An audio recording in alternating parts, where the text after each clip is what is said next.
Hello, everyone. Just waiting on Chris and Mary Gorman. Hi, Ernie. Evening. And a nice evening it is. I'll have to. Before the meeting, we start the meeting. Well, I have a note from actually the planning commission meeting that I'm supposed to send you a statute, but I can't remember what I was sending the statute about. What we were discussing. I remember we were talking capital planning, and I was giving you statutes at that point, but I don't remember whether there was a separate one, a different one that you were then. I think that's what it was. Is there was a statute that dealt with a similar, or maybe the same topic, but yeah, I'm trying to do a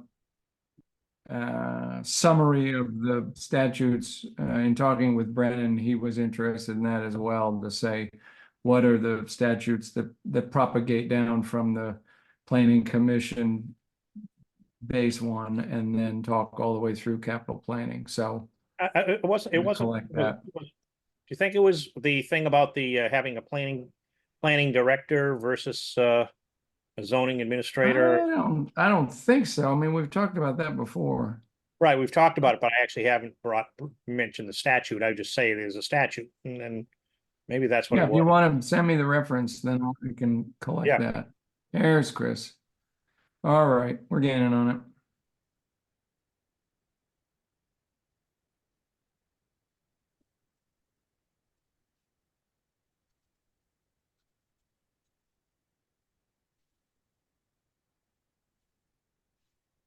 All right, sorry about that. No, that's all right. Hi, Chris. The auto link, so So let me just to clarify, because we had the kind of extra warning thing going on, because we have a quorum of the PC here. So we warned it as a special PC meeting. That doesn't change the facts of the meeting. You know, this is a subcommittee meeting. Chris is leading it. I'm taking the notes, and we have the agenda. We just have to warn it as a PC meeting because there's a quorum here. So other than that, it's the same as we always do. And so over to you, Chris. I think we're ready to go. We have 14 people. All right. So, any comments on the agenda as is, or do we have a motion to accept the agenda? So moved. Second. I'll go. Okay, all in Agreed. favor? Yep. Okay, unanimous. Okay, so, I'm sorry, Jan, I don't have it in front of me. I think we. should I have it in Public front. comment? Public Public comments. comments, do we have any public comments for items not on the agenda? Kathleen. Oh, yeah. I Go ahead, just, Kathleen. I have a procedural question. All my questions are on the agenda, but how does one indicate just by using the little yellow hand that you want to make a comment? Yeah, or raise your hand, whichever you feel comfortable. Thank you. We're pretty informal here. Okay, so now correspondence is the main parts of the agenda of the correspondence were the two state statutes. One is just one I put up just the town plan, the procedure for a town plan, because it has a lot of things that it would just be nice for everybody to be able to review. And then the second one is how to amend. So that's why I put those two in. The third one, which I'm not quite sure how many people were even aware, I was not, that H126, now called Act 59, had actually passed back in June.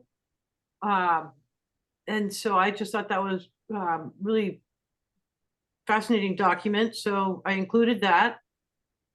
And then we have the maps from T-Rock for the solar and wind. And it's funny, Jan, because the version that you sent me was, when I downloaded it, you could see the maps, but when Pam did it, they obviously went to their large format kind of thing. So Well, I think it got, for people who may have seen it before, where it has like whole swaths that are missing.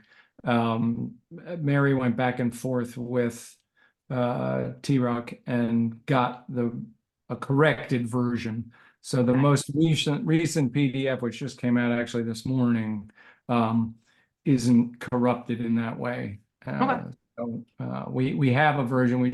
So anybody who has trouble with that we can make sure that Pam Mullen updates any reference on the website to be the one that opens easily and doesn't have any weird stripes missing. Okay. So then on to agenda number 4, as we had taken from our last solar siting meeting, we had come up with the 3 major topics that we wanted to run by the Planning Commission, and we did, and they all agreed. And so they asked us to come back with some information, more concrete information on how to proceed. And so we've got this wonderful Annette Smith. I'm sorry that I apologize. In order for me to get to my agenda, I have to close out to do this. No, So I've got it up, so I can. So if you can just introduce Annette, because I don't have her title, but Annette Smith is joining us. And Maybe Mary, feel free to introduce her.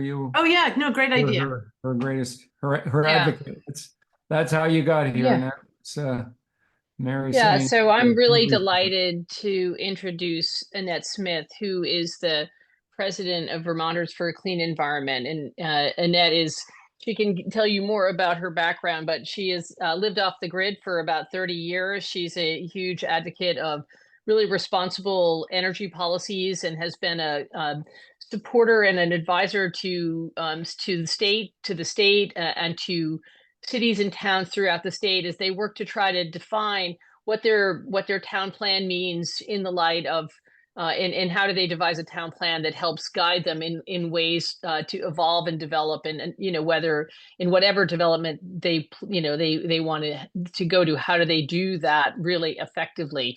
She was named Vermont Citizen of the Year in 2016 by the Burlington Free Press for the work that she's done. And I think that it's clear that she's an advocate for the environment, and an advocate for really thoughtful planning for how the state evolves. And she's been a great advisor to me and I've learned so much from her, and delighted that she's here to speak with us as we think about our town plan. Great. So just before you go, I just wanted everybody to know that I think the way you wanted this meeting to run was to just go through and have a Q&A afterwards, or how would you prefer the Q&A? I'm happy to have people interrupt and ask questions while I'm going through Okay. what I'm going to present a lot of material to you, and we can save questions till the end, but people are most welcome to just jump in. Okay. I'll add to my introduction that I'm executive director, not president, of Vermonters for a Clean Environment. It's an organization that was formed in 1999 to deal with a specific project. It was a $1 billion natural gas power plant and pipeline project proposed for southwestern Vermont. And I never intended to be doing this 25 years later. I have served on the Rutland Regional Planning Commission for more than a dozen years. I'm currently not the town's representative, but I was on it during the period of time when Act 174 was put in place. And I also served on my town's planning commission at the time that we updated our town plan. So I bring a variety of background to it. What I've been doing for the last 25 years is assisting citizens in having a voice in what goes on in their communities, raising their voices in regulatory proceedings, Agency of Natural Resources permits, in Act 250, and much of my work over the last decade has been at the Public Utility Commission. And I'm not a lawyer, but I happen to understand the PUC and their process as well as any lawyer, because very few lawyers practice at the PUC. I've given some version of the presentation I'm going to give you tonight to Regional Planning Commission, the Wyndham Regional Commission, and many of their planners from around the region, and to more than half a dozen towns. The more I do it, the more of an impossible task it seems to me to write an effective enhanced energy plan.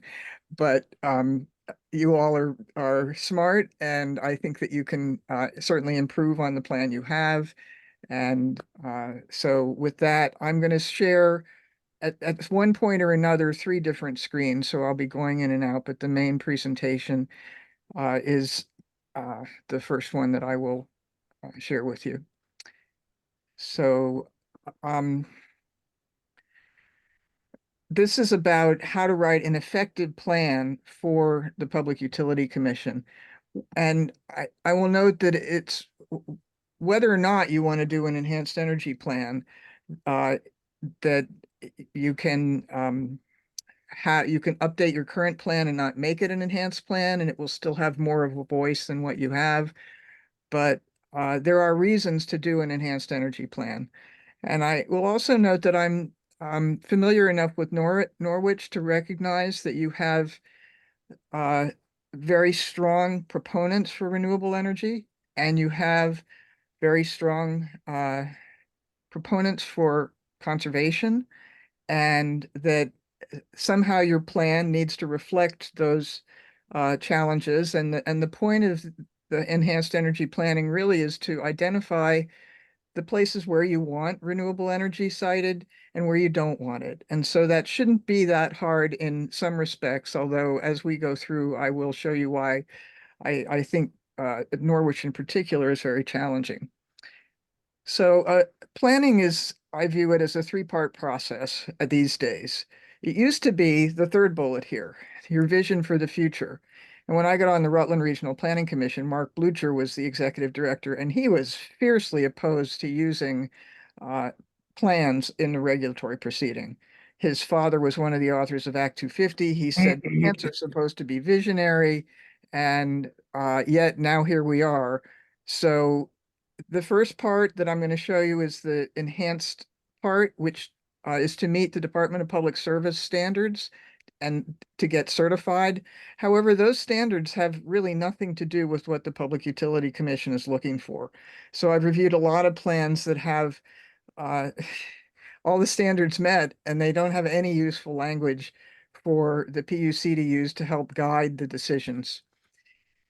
The incentive to do an enhanced energy plan is that the plan gets a higher level of review, substantial deference instead of due consideration. However, to get an enhanced energy plan, you also have to include transportation and heating elements, and those things currently are not regulated by the PUC. In Act 250, and this is something to keep in mind in general in your town plan, if you want your town plan to have a voice in Act 250, where it requires compliance, it's criterion 10. It has to be specific the same way that these enhanced energy plans have to be, or these energy plans have to be specific. So while this is relevant to the PUC, there is also some relevance to Act 250. So there's a packet on the Two Rivers website that has this data, and this is essentially what you insert into your plan.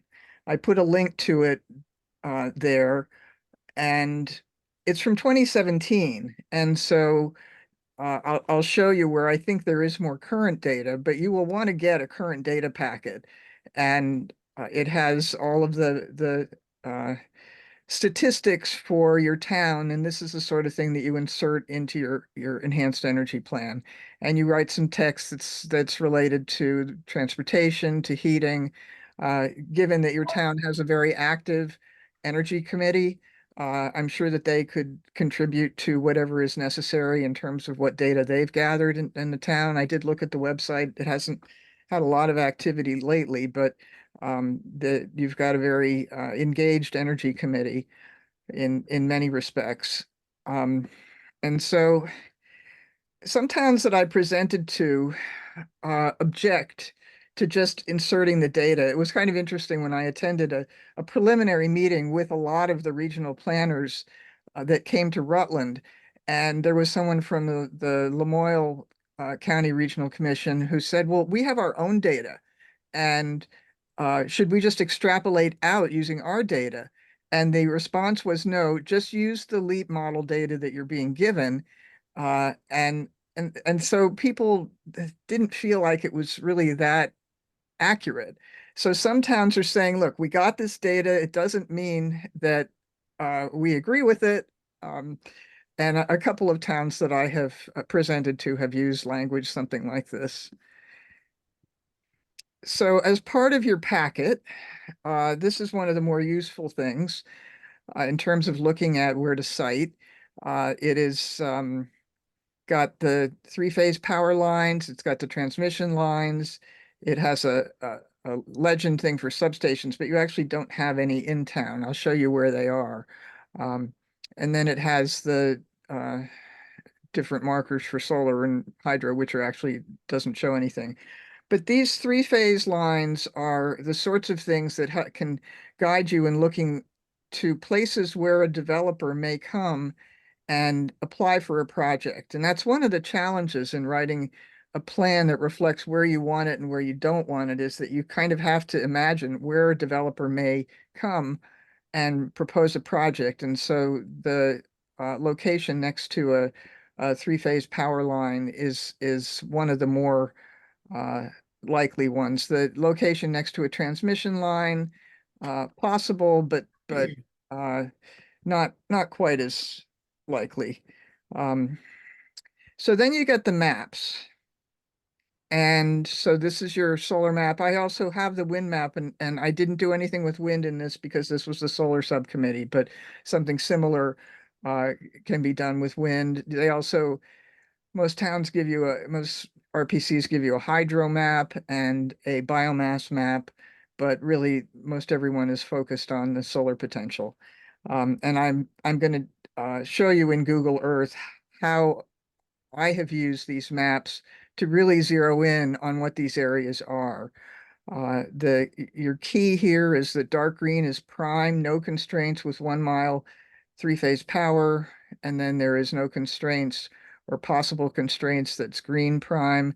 And then there's orange with constraints, known, but at least one possible or more possible constraints, blue-green raw potential with constraints. And so the ones that are the dark green here are the ones that are likely to attract developers. On the other hand, you also want to look at where do you want it, not just where the developers want it. And some towns have separate solar resource maps from constraint maps. In this case, this was in the legend on the solar map. This is the list of constraints, and these are statewide constraints. And then you can add your own local constraints. So what I tend to do in evaluating the solar resources is to use Google Earth and the transparencies and dial back the transparency to see what's underneath. So I'm going to stop sharing this screen, and I'm going to go to Google Earth, and we'll take a look at what that looks like. I don't know if any of you have experience with using Google Earth this way, but it's actually kind of fun once you learn how to do it. I also thought it might be interesting to look at your forest block maps. So I overlaid the forest blocks too. So we start with, and I can teach somebody how to do these overlays if you want. Start with the solar map, and let's go to one of the dark green areas.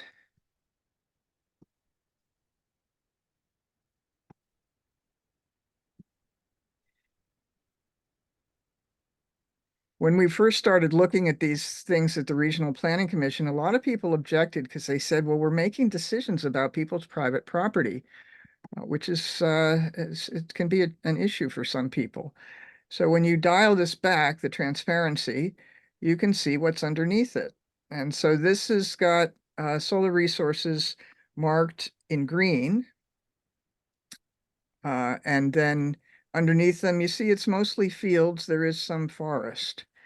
And you can go through this. This is why I find your town to be very challenging. It's kind of splotchy. Other towns have it more direct. Now I don't think that landowner would care to have their forest cut down for solar. Let's look at this one. So it's a tool you can use. I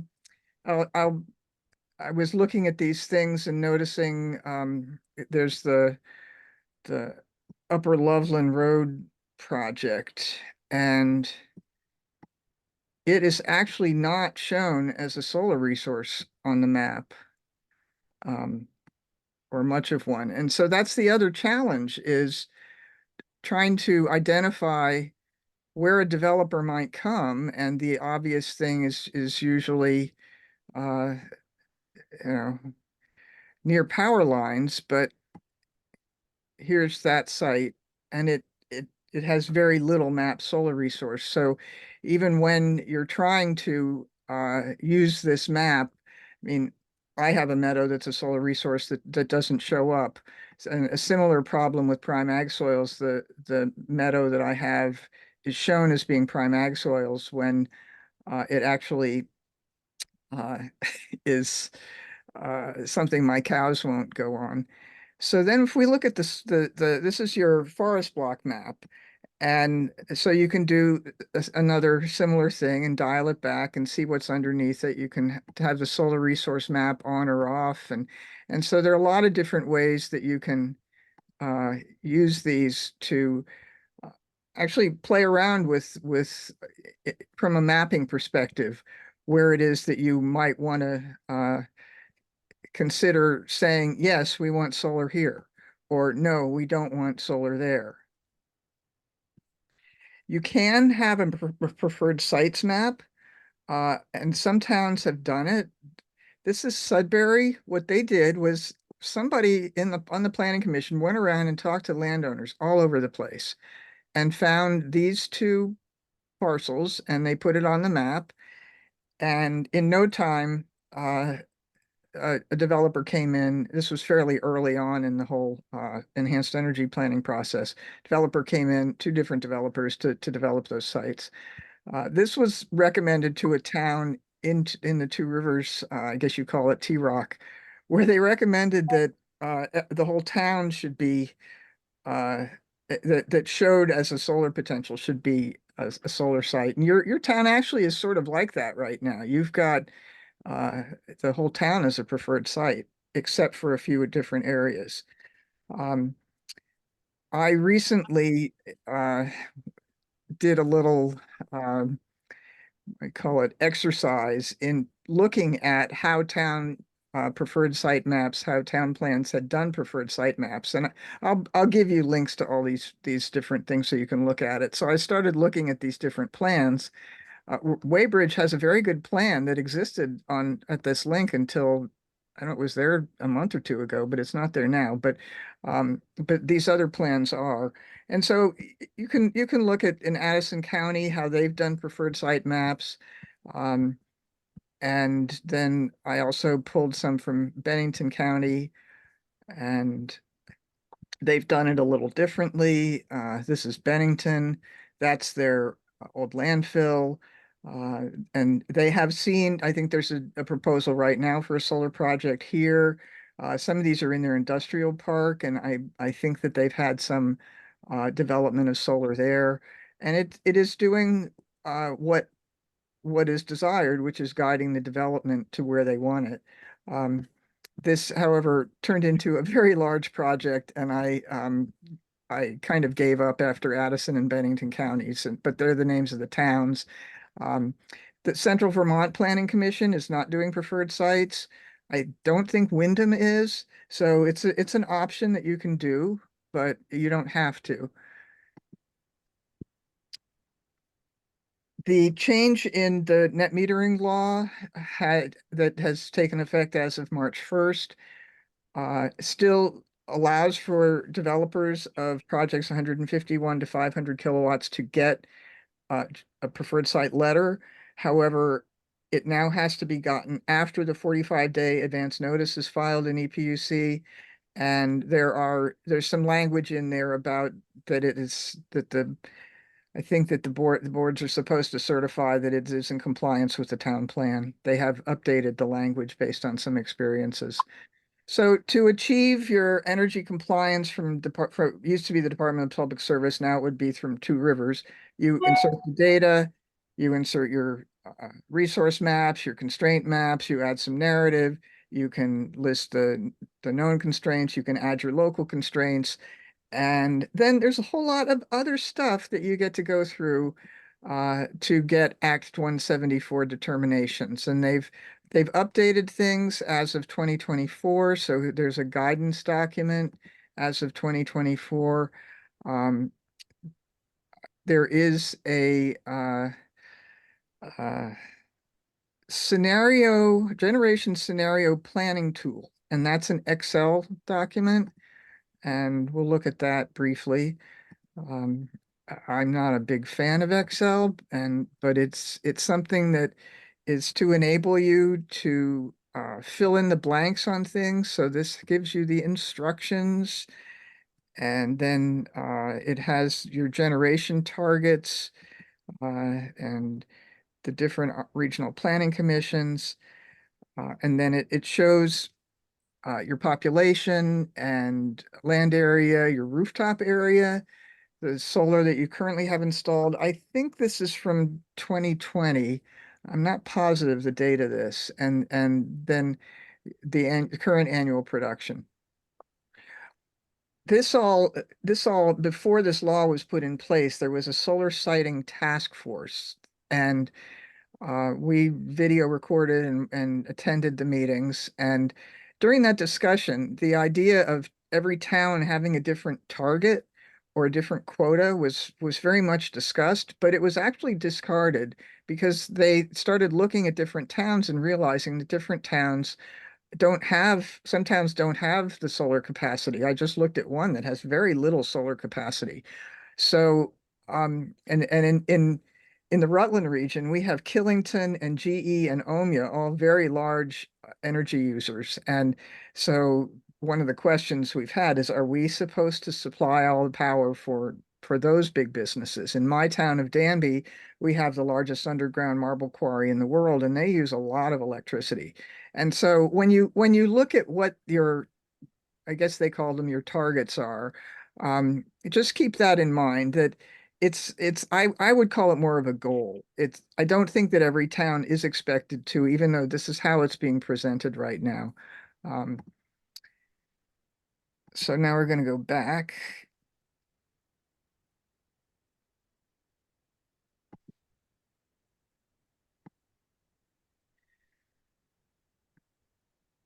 So that was for the enhanced energy planning to get certification.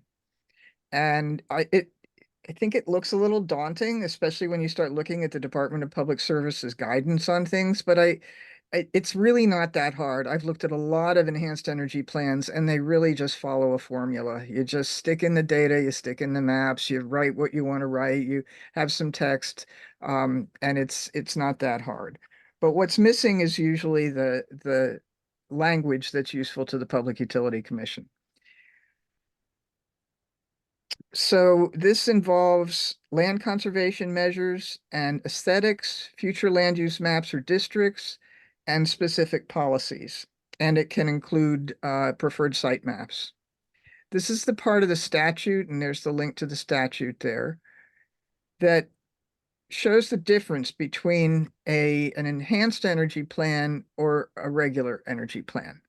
And so I put in boldface that when you have a regular plan, that the PUC will give due consideration to the recommendations of the municipal and regional planning commissions, the recommendations of the municipal legislative bodies, and the land conservation measures contained in the plan of an affected municipality.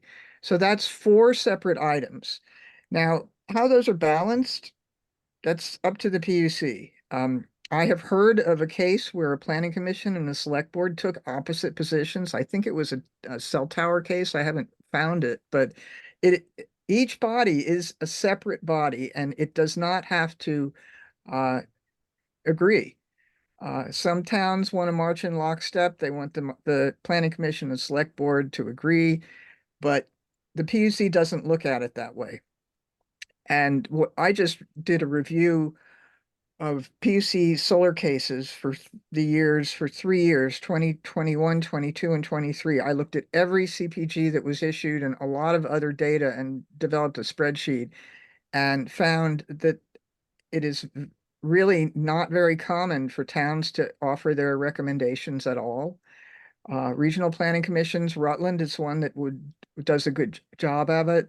Many regional planning commissions don't offer their recommendations at all. The PUC wants to hear from the towns, and most towns just don't weigh in. But this is in statute for a reason, and it is the intention of the legislature to give towns a voice.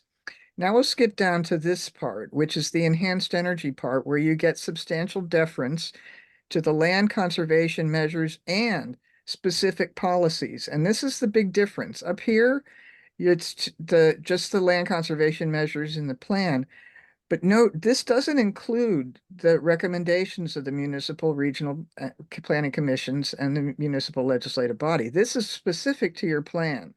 And so if your plan has received an affirmative determination of energy compliance, that means an enhanced energy plan, then your your plan will get not only a higher level of review, but substantial deference means that a land conservation measure or specific policy shall be applied in accordance with its terms unless there is a clear and convincing demonstration that other factors affecting the general good of the state outweigh the application of the measure or policy. So the difference between Act 250 and Section 248, I will note that your agenda called it Act 248. That's a common mistake. I learned that Act 248 is, I think it's the mental health confinement law. So Section 248 refers to 30 VSA. Section 248, it's a section of statute. So when you are looking at Act 250, and you have a town plan that uses the right regulatory language, the development has to comply with that plan. At the PUC still has its greater good of the state, or what some people call the public good, that can overrule anything. They can use the public good to overcome your town plan and your specific policies, and they will just have to explain that this project is needed, and that even though there is strong language in the town plan, we're going to overrule it. But they have to explain why they are. So the town plan as a regulatory document has to contain mandatory language. And this is the most important thing to understand.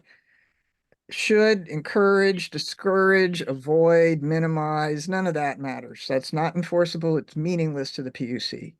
You have to have language that is shall or must, and must is better than shall. The PUC does not consider zoning. And in Act 250, there are times when if a town plan isn't clear on a clear written community standard, they'll go to zoning to look at it to see if there's a clear written community standard, but not at the PUC. So this is where most plans fall down. And in reviewing the Norwich town plan, you actually have you have language that paints a picture of what your town envisions what it wants to be. It's very clear. It has good language on energy. It has good, but it's not good enough for the PUC. Now, what is a clear regulatory policy? And whatever you put in a plan that the PUC is going to say yes or no is all because of the Supreme Court decisions. They're the ones that are telling the PUC what works and what doesn't work. So this is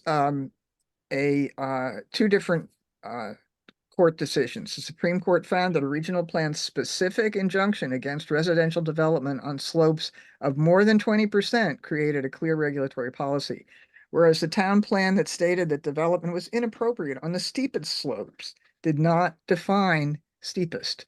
So the court held that the plan did not create a clear regulatory policy. So that's a very clear example. You can put in a number for your slopes, and there is actually very good documentation on what slopes are appropriate for solar panels. And so you can use that to guide some of what you're doing in terms of slopes and in terms of language. And one of the things that you also can't do is you can't discriminate against one type of development or over another. The most helpful language that we've gotten from the PUC is in the net metering rule. And actually, I haven't updated. This is the old rule, but the same language is still in it. So this is where the challenge lies. The clear written community standard, in order to find that a project would violate a clear written community standard, then this is for aesthetics. The commission must find that the project is inconsistent with a provision of the applicable town or regional plan that designates specific scenic resources in the area where the project is proposed. Statements of general applicability do not qualify as clear written community standards. For example, the general statement that agricultural fields shall be preserved would not qualify because the statement does not designate specific resources as scenic. The statement, the agricultural fields to the west of Maple Road are scenic resources that must be preserved, would qualify because it designates specific resources as scenic. So if you're writing about a solar array and scenic resources, name the roads. This is where it gets, okay, it can be done. And same thing with wind energy. If you want, name the mountains. We want them, we don't want them, and name the mountains. Then the next part, specific guidance for project design. For example, the statement only dwellings, forestry, and agriculture are permitted within the Maple Road Scenic Protection Area would be a clear standard because it states with specificity what type of development is permitted. The statement, all development in the Maple Road Scenic Protection Area must maintain the rural character of the area, would not be a clear standard because it does not state with specificity what type of development is permitted. And note, it uses the word must, but it's still not specific enough. So they're looking for location, location, location. They want you to be specific about the location. That gets pretty challenging for solar. In terms of a scenic resource, this one came from a case in Manchester where the town plan did mention the road in its scenic resource section. However, the PUC found the statement does not provide concrete guidance for development. The town plan does not prohibit development on roads with scenic amenities. So they said it's a scenic resource, but they didn't say what's allowed and what's not allowed. Another example for districts. So naming a district is helpful. And your plan has some districts. It definitely could use some beefing up there. So an example that was upheld by the Supreme Court, it has to do with the design. Excuse me, Ernie, can you hit mute? Can you mute yourself, Ernie, please? Sure, Thanks. sorry. Thanks so much. So they found that the design standard for the district has the kind of, and it was that the development cannot be sited in prominently visible locations on hillsides. Now, that wasn't specific to solar, but the case was about a solar project. And they found that this design standard has the kind of specificity that qualifies as a clear written community standard for purposes of the aesthetics analysis. Then they also found in the same decision that there was general language for the rural conservation district that is not the kind of specific clear written standard that can render an adverse impact undue. That was a split decision, 3-2. I put a link to it, and the Chief Justice was in the minority. I agree with the minority. I still don't quite understand that second part. But at least the first part shows that you can have standards in a district that are specific enough to qualify that gives them that location that they're looking for. The challenge becomes writing your standards in a way that doesn't look like zoning. And that's why you would, I think, benefit from also doing a solar bylaw. You can have a solar screening bylaw. So to look at districts in your town, for instance, you have this current land use map, which has these different districts. And then you have your future land use map, which has these different districts, and you have this very large resource protection area. So your language for the resource protection area is composed of lands with resource constraints or hazards that significantly limit their potential for future development, and lands not available for future development due to public ownership or private conservation easements. Despite the constraints, most of this land is part of residential lot, albeit extremely low densities. The intent of the resource protection planning area is to recognize the constraints and limitations that exist on a large portion of the land in Norwich. So this is the type of place where you can look at putting some more specific standards into your description of certain areas in town, like your resource protection planning area. And so you reference the high and medium priority forest blocks that have been mapped. What do you want to do with those high and medium? Do you want to, if you say avoid fragmenting them, that's not going to matter. must remain intact. I mean, and then the other part you get to this is the PUC has yet, even though this law went into effect in 2016 and actually the standards were developed in 2017, I'm not aware of a case yet where the PUC has used an enhanced energy plan and any of this to make a decision. I keep watching. There are a couple of cases that were coming along that then didn't end up going through. But right now, I don't think that any enhanced energy plan has been vetted by the PUC. So nobody really knows, except for plans that are already that get due consideration, where they did they denied a cell tower, but solar projects generally don't get denied. Except that one that I showed you the Supreme Court case for. So for municipal plans to be useful to the PUC, and this is about land conservation measures and aesthetics analysis, must be specific to the site, must provide specific guidance for project design. If located within a specific district or area, specific standards for that district must be applied to specific areas within the district. Such as with mountains, name the mountains, with farm fields or forests, name the roads within the district. Specific districts or area descriptions must describe guidance on what type of development is permitted or not. What's not acceptable is broad and general language.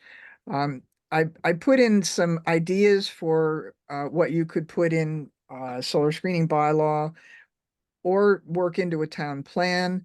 I've seen bylaws that say that I think Bennington says that they have to be screened from view of all town and state roads and all neighbors.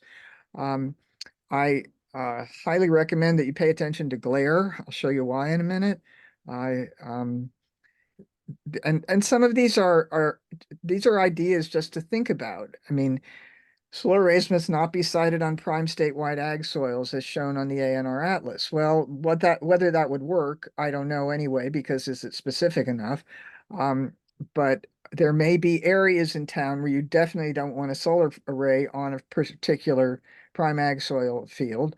How do you want to address the forests? This is one of the big things right now that everybody is looking at, is to try and maintain the habitat blocks and the forests that for connectivity and to avoid fragmentation. So these are some ideas. When I mentioned glare, if you've never experienced glare from a solar project, this is an example of one in Benson. It was an interesting project. It was built at a slaughterhouse, and the panels are high off the ground to allow the cows under it. But oh my, poor neighbor. And I've encountered glare at about 5 different projects, and the developers generally say glare isn't a problem. And especially if you have a neighbor, and it can be a small array, but if it's putting glare out after the fact, it's kind of hard to get it fixed. So you want to make sure that glare is mentioned. In this case, I helped the neighbor get a hearing at the PUC, and they said, well, and this is just part of the array. The response was, well, there's nothing in the CPG about glare, so there's no violation of the CPG, so there's nothing we can do. So on a town level, there's just a registration process for the smaller arrays, but I've seen glare from small projects, from 500 kilowatt projects, from two megawatt projects, and in one case it was a mile away, and a 90-year-old woman was getting glare in her bedroom in the late afternoon. So it's hard to predict in the one sense, and when the developers say there is no glare, it's just something to be aware of. Some examples of town plan language. So this is Randolph, and so they have attempted to put in language about size, and they also have attempted to put in language restricting the acreage used. Shall not be constructed on greater than 10 acres of agricultural or forest lands. In Bennington, they have, as part of their solar screening ordinance, they have restrictions that say that there can't be 2 contiguous projects that are greater than 10 acres. So these are things that have not been challenged yet. But there is, a number of town plans have tried to put in restrictions on the size of a project that can be built in town. Nobody knows if the PUC will accept that. The best town plan that I have seen is East Montpelier. There's a link to it. I think that it happened, they did an update, an amendment, and I think it happened because a cell tower was sited in a neighborhood where an aesthetics expert worked or lived, and they got together and hustled and did a really interesting town plan. So I put this in. You can review it. They have their constraints, but the aesthetics expert, who's one of the authors of this, understood. She was a witness at the PUC on solar and wind on both sides, and so she understood um, what was important in an enhanced energy or in a regulatory document. And so they have a lot of good language in here. What they did on scenic resources, and it's something for you all to consider, they named all the roads and all the distances that they considered scenic, and then they did a map. I mean, this is very impressive. So, for instance, everyone in the planning commission could drive around Norwich, and you could all take a map of Norwich individually and mark off what you thought was scenic, and then you could compare what you all think, and then maybe that would help with creating some sort of a map that protects the scenic resources. Now, protecting scenic resources often can involve sort of people who are wealthier live there, and then what does that do for the people who are not as wealthy? So you always want to keep equity in mind. As long as you're doing an energy plan, you also want to consider other things which can happen. Wind turbine cell towers. You wouldn't think we'd have more gas pipelines, but if there's a farm and they want to do methane, that could result in a gas pipeline. These are just some of the things that we've seen. And then don't forget about doing the town plan for your vision for your town. What is it that your town wants? Now, the next few pages of this are resources. That's the law for solar screening ordinances. Here's the solar siting ordinances, just an example. I just did a search and grabbed some so you could see what they look like. And then there's setbacks that are required. This is this is one of the crazier things I've done. These are all enhanced energy plans, and most of the links work. And I went through every single one. There have been a few added since, but there you go. If you want to get examples of what others have done, then there are these mapping resources, and we're going to take a look at them next. So Green Mountain Power has a map that shows all of the deployed resources in town. So this home has a 10 battery, 10 kilowatt battery, and then we go further and there's an 11 kilowatt solar array. And there's 6 pages there. I don't know what the rest of them are. It shows what substation it's connected to. It shows the transformer capacity. It's a very sophisticated map.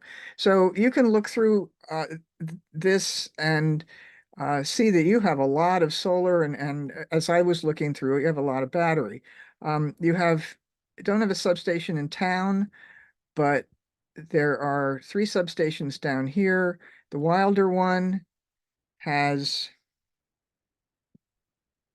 a lot. It has not too much capacity. And then there's another one here. It has some capacity. This is a Velco one. I don't recall that gave much information. No. And then there's one up here in East Thetford.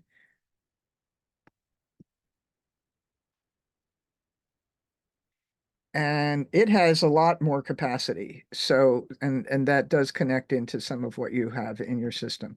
But in your town, you have a lot of green. If you zoom out, you see that there are a lot of areas that are red.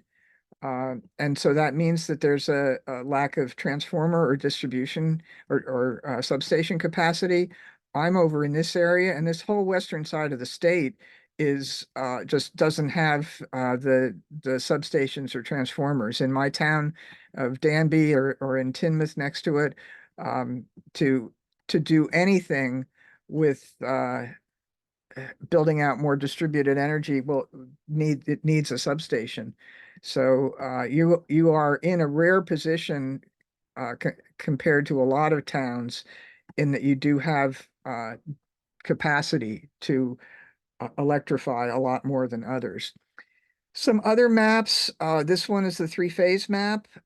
So this is where developers will be looking for areas to put projects. So that's one of the things when you're looking at the solar resource map, the proximity to the three-phase power lines is where a developer will come in and since I've lived off grid with solar since 1989, and I'm really sort of dismayed by how we've developed renewable energy in Vermont, and I'm very much an advocate for communities working with the utilities to find the right locations and then bringing in the developers. But right now, the developers are in the lead, and boy, they choose sites that are something that most of us really wouldn't imagine often. And so how do we do this in a better way, in a community way? And partly I think it means involving the utility early on, because to make sure that you have the resources in the right places, because more solar right now has declining value for the grid, because we've already moved the peak till after dark. This is part of your town energy committee's website, and the data goes back to 2020. So I'm sure there's a lot more now, but this is showing the solar map and installation, and I hope that that'll get updated. Then there's this other map from Green Mountain Power that gets into the nuts and bolts of the conductors and the circuit breakers and the reclosers. And okay. The Energy Action Network used to have a different solar map that you could see what was deployed, including solar hot water. I have solar hot water too, which I highly recommend. It really works. But now they're looking at cold climate heat pumps, and you can look at water heaters, and it'll give you the data of how many of those have been installed. These things are not relevant to the PUC at this time, but it's statistics and data that you can look at for your town that you can add into your town plan.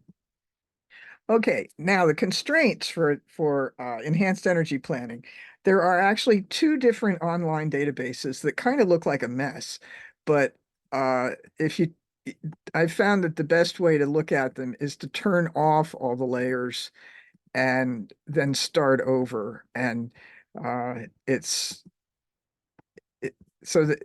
the other thing that I've found when I look at these in different towns is that just because there are no map constraints doesn't mean that what shakes out is a good solar site. But it does have a lot of information, and so this is confirmed vernal pools. Not seeing much there. Flood hazard areas, river corridors, significant natural communities, and rare, threatened, and endangered species. You have a few of them in town. Wetlands, and I don't think you have any wilderness areas. Conserved state lands, conserved federal lands, conserved local government lands. So you must have some town forests, yes. Non-government lands, those would be probably lands that are properties that are conserved through Vermont Land Trust or any other conservation easement. That's the ag soil map. Ag soils are a challenge. Mostly solar projects are being built on prime ag soils, but if you want to protect certain areas of prime ag soils, you can use the map to look at that. It's not, as I said, not totally accurate mapping. I found a couple of places in Rutland County where it's not accurate, flood hazard areas. I won't go through all of this, but I just wanted to give you the idea that these tools exist. Then this is the other one I found, and it also has all these constraint layers turned on. And when you turn on all these different layers, it looks like, well, you don't have a lot left over, but it also has your solar energy map. And so the no constraint would be the orange, And then if you wanted to do wind energy, it has it in quadrants. I just discovered this the other day. This is part of a planning atlas that has a lot of different layers. So you can look at other planning resources. So as you're looking at other parts of your town plan, this is a very valuable tool. And we looked at these preferred site maps. This is a solar screening bylaw of Salisbury. I just picked one out of that list that I showed you just to give you an idea of what a solar screening bylaw looks like. And so this is where you can get very specific about the plantings that are in and what this town is requiring. And the PUC has to consider what's in a screening bylaw. Again, I'm not aware of any PUC decisions that have yet evaluated a project based on a solar screening bylaw, but this is really very directive and about what happens, also good solar projects, bad solar projects. And some of this is not going to be regulatory. And I assume that it still has to be regulatory. Should practice a good neighbor policy? Well, how about shall or must? So should, nah, not so great. Complaints. But there are a number of these things you can get a sense of what you might want to put into a bylaw instead of a plan.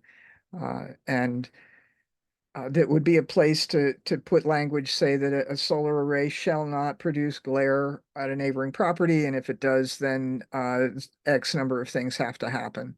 There are a couple other maps. This is the A&R Natural Resources map. I turned on, or it's actually the Natural Resources Atlas. I turned on the habitat block layer just so you could see. And just because it's not a highest priority doesn't mean that it doesn't have value. So as you're considering how to protect and enable wildlife to move, there are all kinds of other layers you can look at. And it's different from the BioFinder, which is another map. I turned on the layer for landscape scale and what are the overall priorities for the landscape conservation design, which is part of the efforts to get 30 by 30. And so there are all kinds of different layers you can turn on here. And then there's yet another, I mean, a few years ago, none of these existed. This is really quite, I love maps, so this is really quite helpful.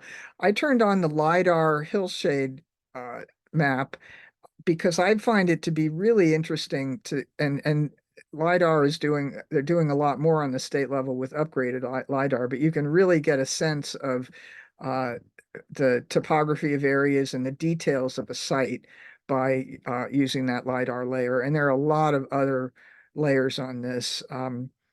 They have the Primag soil map, for instance. So there's a lot of overlap with what's on these maps, but there's also a lot of different things. And like this, I've got the parcels turned on, and so this has every parcel on it, and it actually shows who owns what. Uh, no more, no more privacy for any of us. The other things that I pulled up Annette, here. can I just ask a quick question on Sure. that? I can see that there are different layers, different maps have different combinations of layers. Is it valid to say that when they share, say, Primag or some other layer, that they match, that this It is should match. the base GIS data is common? Yes. Okay, okay.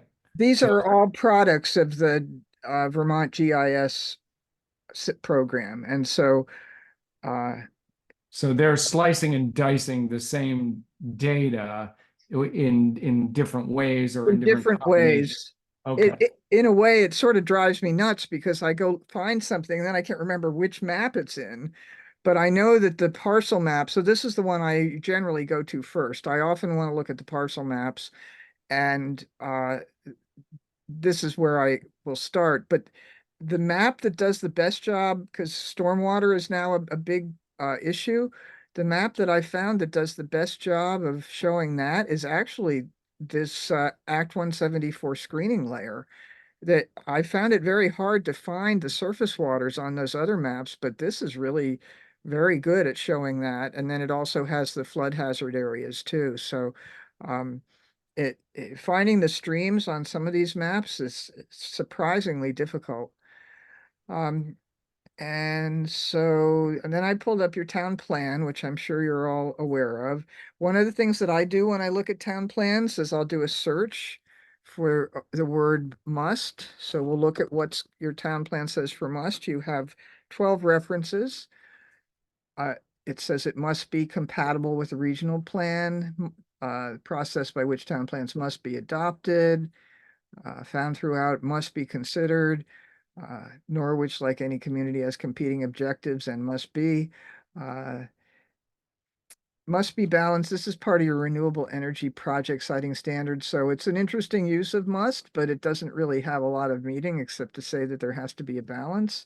For individual group net metered projects, the property owner must take reasonable measures to site or screen the installation to minimize any visual or noise impacts beyond the property line, particularly on sites where there are neighboring homes in close proximity. Well, I'm not sure what that means specifically. It's a good use of the word must, but it's not specific enough to say, well, what reasonable measures are. So those are the sorts of things that you could detail in a bylaw. Okay, what else have we got? We're up to number 7. Let's see. Projects larger than 500 kilowatts must have a management and decommissioning plan. Well, the state requires that now. Whenever feasible, the energy generation use must be combined with continued agricultural use of the land. That's not specific to a site, so it wouldn't matter. Nobody would care. Projects larger than 500 kilowatts must not clear land within a mapped forest block. And then it refers to a map. Okay, that's regulatory because you're referring to a specific location in a map that says it must not be cleared unless there is a management and decommissioning plan that will ensure the land. Well, so that unless kind of negates the rest of it, because they can just put up and assure it will be reforested. If you don't want forest cut, say you don't want the forest cut.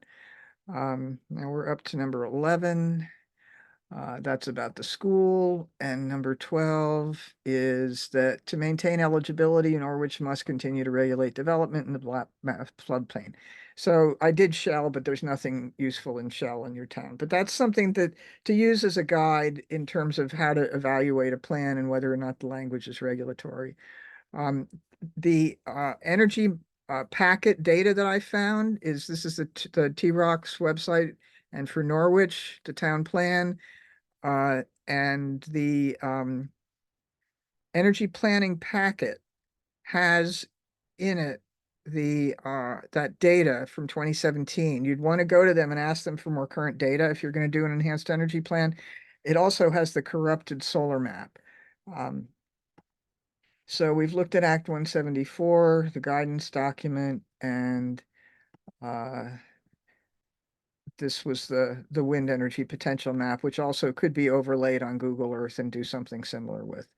And with that, that is pretty much what I wanted to present to you. And so now we can have questions or discussion. I have a question, Annette, or a couple things. One,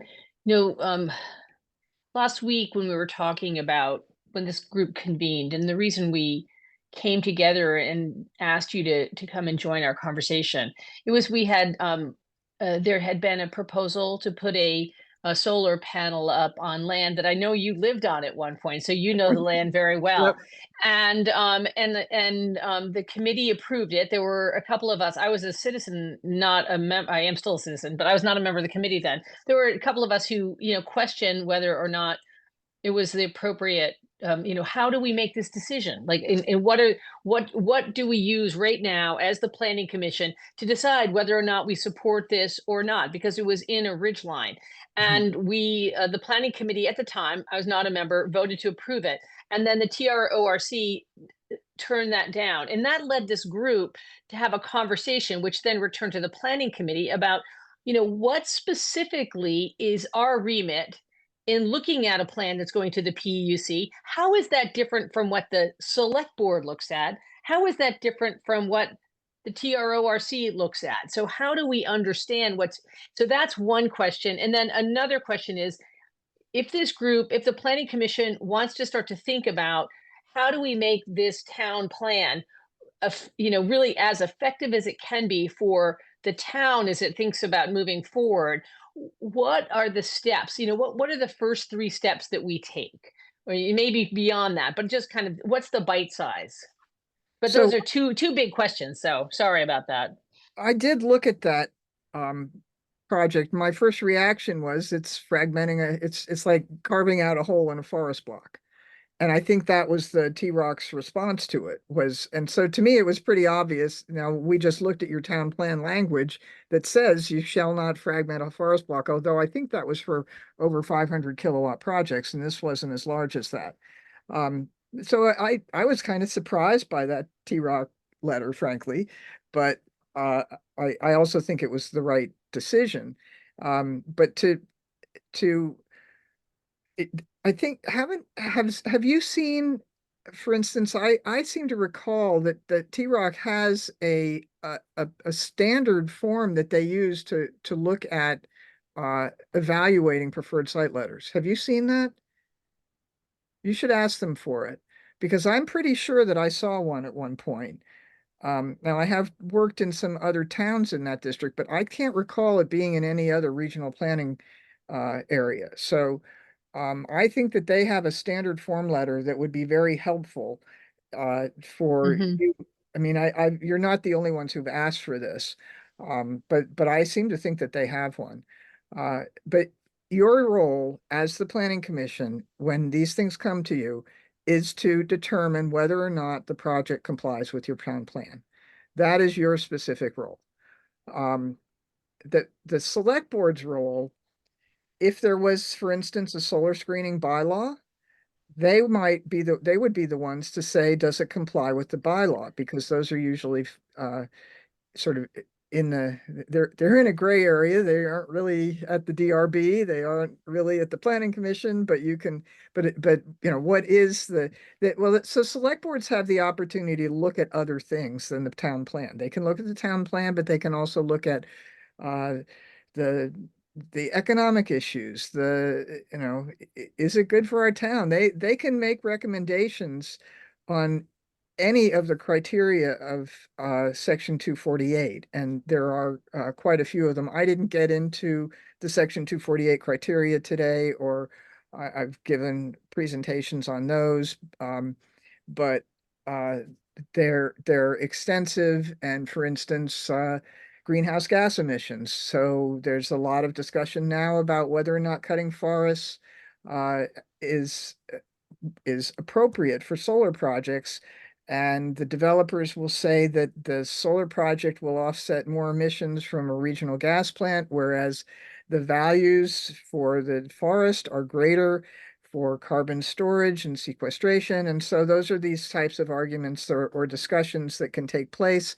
And the PUC has actually put in writing that they think that the forests are more valuable.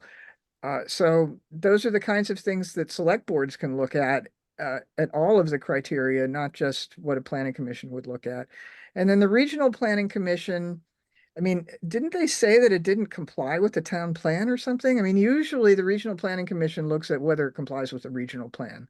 They specifically on that project they called it regional considerations, and then talked about forest blocks and referred to Biofinder map and things like that. But they called it regional criteria. Okay, well, that's what their job is. And when I was on the committee that did these sorts of reviews at the Rutland Regional Planning Commission, we would pull up the Biofinder or the Atlas. We would look at ag soils, we would look at forests, we would look at habitat blocks. We just go through the standard drill, and does it comply or doesn't it? And so that they found and there is now more protections for forest blocks that are supposed to be in plans. I don't know if your plan has added I forget what the act is, that into it, but those sorts of things are a higher priority now for planners. Now that you had a second part of your question, Yeah, Mary. so that just makes me think, Annette, that if the TRORC or T-Rock has a list, that's something that this committee would, out of the town plan, might put together something like that. Look where it says must, look, I mean, so that there's a consistent way that we're looking at all of these. But anyways, the second is that the committee, the planning committee has talked about, what are the things that we would want to do to tighten up the plan, to make it more kind of, to help us do these reviews, to help us think about, where do we start? What are the first 3 steps? Do we start with a energy plan? Are there things that we want to go into kind of in the short term and just kind of tighten up? And you've probably given us some thoughts about, you've definitely given us some thoughts. Are there things that you would recommend that we do just to make sure that we have the ability to review projects carefully and appropriately? Well, I think one of the first things that you want to decide is whether or not you want to do an enhanced energy plan or not. Another thing is that because it is in a way sort of low-hanging fruit. I mean, it's possible to do. Doing a scenic roads inventory and scenic views is another way to do it. Trying to identify where you want solar, and do you want to do a preferred sites map? I mean, I have enough familiarity with Norwich to know that I think it's challenging for you all. I mean, you have the 3-phase along Route 5. You've got some businesses like King Arthur, which I think already has solar. Everybody loves parking lots and parking lot canopies. They cost more, but if you have easy locations, big roofs, and talk to landowners, see if they wanted to have their property put on a preferred site map. I recognize that your energy committee has done a certain amount of trying to cite solar projects on town land, and it has not succeeded very well. So that can be very frustrating to try and actually find a site. I think evaluating the rooftop potential. And the other thing that I think about is the opportunity for community solar arrays.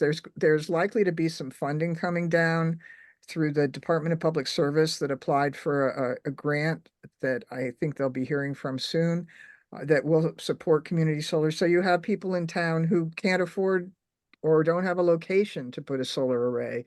And so let's just take as an example this contested Upper Loveland Road case. Well, what if that was done in a way that the people who live in the community could purchase that electricity instead of it just being put up on the grid? How do we do the renewable energy in a way that is actually benefiting the community? And so when you start thinking about where you want it, you also want to think about how do you serve your local community? And you have some community solar arrays. And I think that that's something that is beneficial to focus on in terms of how to think about, building out solar. Now then, on the other hand, what do you want to protect?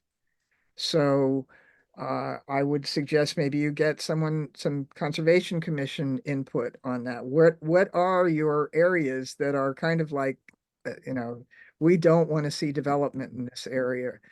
These are industrial or commercial, however you want to look at them, facilities. Some people say they love looking at them. They show that we're doing something. Some people really think they're ugly. So then there's the screening part of it. But where are the areas in town that, for instance, what T-Rock pointed out was this is a priority forest block. We don't want to carve holes in our forest blocks.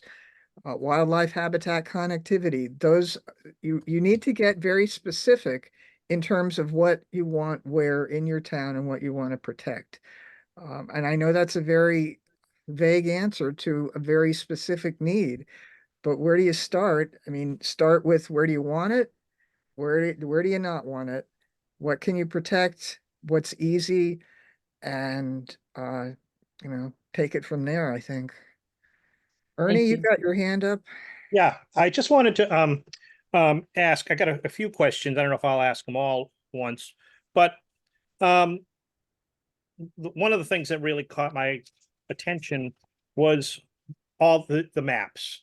I mean, there were so many maps, and I have I have a fondness for maps. But so I've recently gotten for a whole nother purpose, gotten recently familiar with VC GI. But there were other maps which look a lot like VCGI maps, but where do we find those actually? I mean, is there any one repository where we can find all these maps in one place, or do we have to have just this long list and go through them all, almost The Agency of Commerce and Community Development, I'll try and find the main page for those maps and send you that link. But they don't necessarily have the BioFinder and an ANR Atlas map on them. So that would be a good one too. I mean, all of those maps seemed really useful. I Yeah. mean, every single one of them I could see in my head. I could start seeing how those will fit with us identifying stuff preemptively, Oh, that's great. which helps. There's always got to be somebody who loves maps, because if you can get one person to dig into it, that's really great. I'm glad to hear that, Ernie. But the other thing is, okay, so now I'm going to ask questions that may be a little off topic, or not really off topic, but you talked a lot about using, roads and scenic roads as means of delineating where we would want or not want development. And, I kind of think of I don't know, it's just an instinct of mine, but it's not quite right.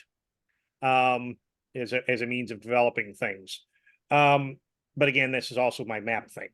If is it, are you saying that's really the only way to sort of delineate things? Or I was thinking, for instance, if we had developed a chart, an overlay on the town's map that matched the parcels, or something like that, where you could say this parcel or this group of parcels or something like that in this particular part of the town are not, with their forest blocks, and this all that pertains to them, and protects them and keeps them from being viable places to put a large installation. Are there other means of locating things that the PUC would be happy with besides roads? I guess is my question. This is where it gets very challenging. I mean, with wind energy, if you don't want them on your ridge lines, you can name the mountains. That's kind of an easy one. Especially with the topography of Norwich, where you have all these sort of hills and valleys. I don't know. I mean, the other thing that I would really like to see more of is for instance, your planning commission to invite someone from Green Mountain Power to come in and talk to you about where are the right places, where should you be focusing on it. I mean, the goal is to build close to load. So since you have a lot of rural areas that are serving one house at a time, building out individual homes that are serving the local load, that minimizes the transmission costs. And that's one of the costs that is rising and is one of the hardest ones for the utility. They don't really, think about school buses and transportation.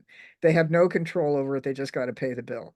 And so when you put a 500 kilowatt array in next to a transmission line and just put it up in the grid, that's adding to transmission costs. Whereas if you build a 500 kilowatt array next to a business that can use that much power, that is like me living off grid. I'm not even connected. There's no power lines around me, and I'm not putting any burdens on the grid. And so that's not adding costs. So for the, getting to the question of the PUC, I think the honest answer is nobody really knows, because we really haven't seen anything except that Supreme Court case that I showed you that was based on and the slope language. There are ways that you can put in specific policies that guide the development. If you don't want it on slopes greater than 25%, you know, you can say that. But in terms of how to define areas in town, look at your districts and look at how you write up what is allowed in those districts. Look at the mapping and the, you know, the high priority forest blocks or the priority forest blocks or any wildlife connectivity. Those are the, you know, look at your maps and see what's there and then write language around those specific things. Just Okay. a quick question on the zoning districts, because ours says, here are the present districts, and it's rural, residential, and so forth. And then it says, here are the future, and that's where it says resource protection. And so is that future, you know, carry any weight now, or somehow we would have to redefine and republish the current zoning districts to be, you know, to match what is currently called future? Can you explain why you have those two different categories? Can I explain? Because But you could try, or yeah, that was definitely before my time. what we have actually, I call it the black box. It's an algorithm. And it's applied basically just to the rural residential area. And what it does, which aside from help avoid a lot of constitutional argument against zoning, which is very frequent in a lot of places, this avoids the argument of being takings, because basically it's based on physical, tangible characteristics of the land itself. And there's basically 4 or 5 specific things. One is the distance from the center of town, or actually distance literally from the town hall. One is the steepness of the slopes of the land. One is wetlands on the land. And I think there was one more, but I can't remember right now off the top of my head. Or if it's been proposed, it's something that's been proposed, not really in it. But that's how. So most of our town is rural residential, is designated rural residential. But then we have this graded way of allowing more density, or we have a better way of phrasing that is, as you get further away from Tracy Hall, less density is permitted in general, because of the conditions of the land. And like, for instance, it makes sense. I mean, it's a totally logical thing, because, for instance, you know, the steepness as you get to the western side of town, it's steep, and it's hard to develop to start with. Why would we want to encourage people to put houses where that we can't get a fire truck up, stuff like that? That's, you know, So I'm Right. showing your current land use map. So you're saying that this is what is actually exists on the, Well, yeah, and then there's a formula on top of that that does some specifics about density out as you go out the roads. I mean, I guess my question is specifically is, I read the current one as the one that is legally binding, so to speak, and the future one has some why do you have a future. future one too? That's the part I don't understand. When the town plan was written, that is, I mean, it's like aspirational on top of aspirational. I don't get it. Ernie, why do you have a future one? Because the planning director decided that we would. The planning commission at the time that last town plan was done was not very independent. Let's leave it that way. Okay. So, But that may be a good hook to use. We can say this is the present, and I love maps too. I would just as soon try to do a mapping exercise that uses constraints and finds preferred sites. And then if we fail at that, but at some point, and Jim has his hand up, but I would love to get a little more of your thoughts on your statement, Norwich is hard. You know, and I've looked at the parking lots and I've looked at the roofs and so forth, and it is hard. I mean, the Monchar Museum parking lot is like the biggest one, and that's, yeah, I mean, just look at these roads all going off into these little valleys. I mean, this is one of the more challenging towns that I've looked at. And then your resources are just all over the place. So you know, it's little bits. These are the ones close to the power line, but then there's all these other, you know, it's challenging. And most towns have a future land use map, not a current land use map. My town, has, if you try and get zoning in Danby, literally people have been run out of town. This goes back to the 70s where a guy tried to get zoning. If you mention zoning, they bring up that what happened in the 70s and the 80s. You will never get zoning in town. But we have a future land use map, and it has an industrial area that has a quarry next to the village where it blasts. And just 2 days ago, I read that the minutes for the planning commission are that the quarry owner wants to change the designation from forest and agriculture to industrial. So he's obviously planning to expand the quarry. So even though we don't have zoning, we have a future land use map, and he's obviously intending to go to Act 250 to expand his quarry. So the future land use maps are what I am familiar with. I'm not, so you might want to ditch that. Uh, well, you might want to keep the title future land use map, but ditch but make that your current land use map. In other words, I mean, and you can get guidance from T-Rock on this, but I'm not familiar with seeing two of those. And I would say do a future land use map that creates the districts and make it specific to that. Jim, you've had your hand up for a while. Well, first of all, Annette, I just want to thank you for the enormous expertise that you have shared with us. It's just been so helpful. And the next thing I want to do is to thank the Planning Committee, because if you understood any portion of what we've heard the past hour, you have my unlimited respect and admiration. I wanted to just say very briefly what jumped out at me from your presentation. And it was just one point, and it trumped all the other aspects that you shared with us. And that is that I think well, you can say what it's a consequence of, but you said that Norwich has the capacity to add a whole lot more solar panels and or wind turbines because what? Because of the substations that have room for added power supply. I just want to urge our planning committee to be driven by that fact, because it seems to me so much of what has been driving our conversations has been, gee, how do we deal with the politics of restricting what might be potential so that we, end up with a set of restrictions and permissions that will work for the current population. But in fact, our charge is not only to meet the desires of the current population, but it's to protect future generations from the consequences of climate catastrophe. And here we are with this capacity to electrify, a huge capacity to electrify. That to me should be what is driving not just this conversation, but the actions of the planning committee and the speed with which we move ahead. And then the final comment I wanted to make that has to do with the speed of moving ahead was, Annette, your comment that funding support for community solar will soon be available.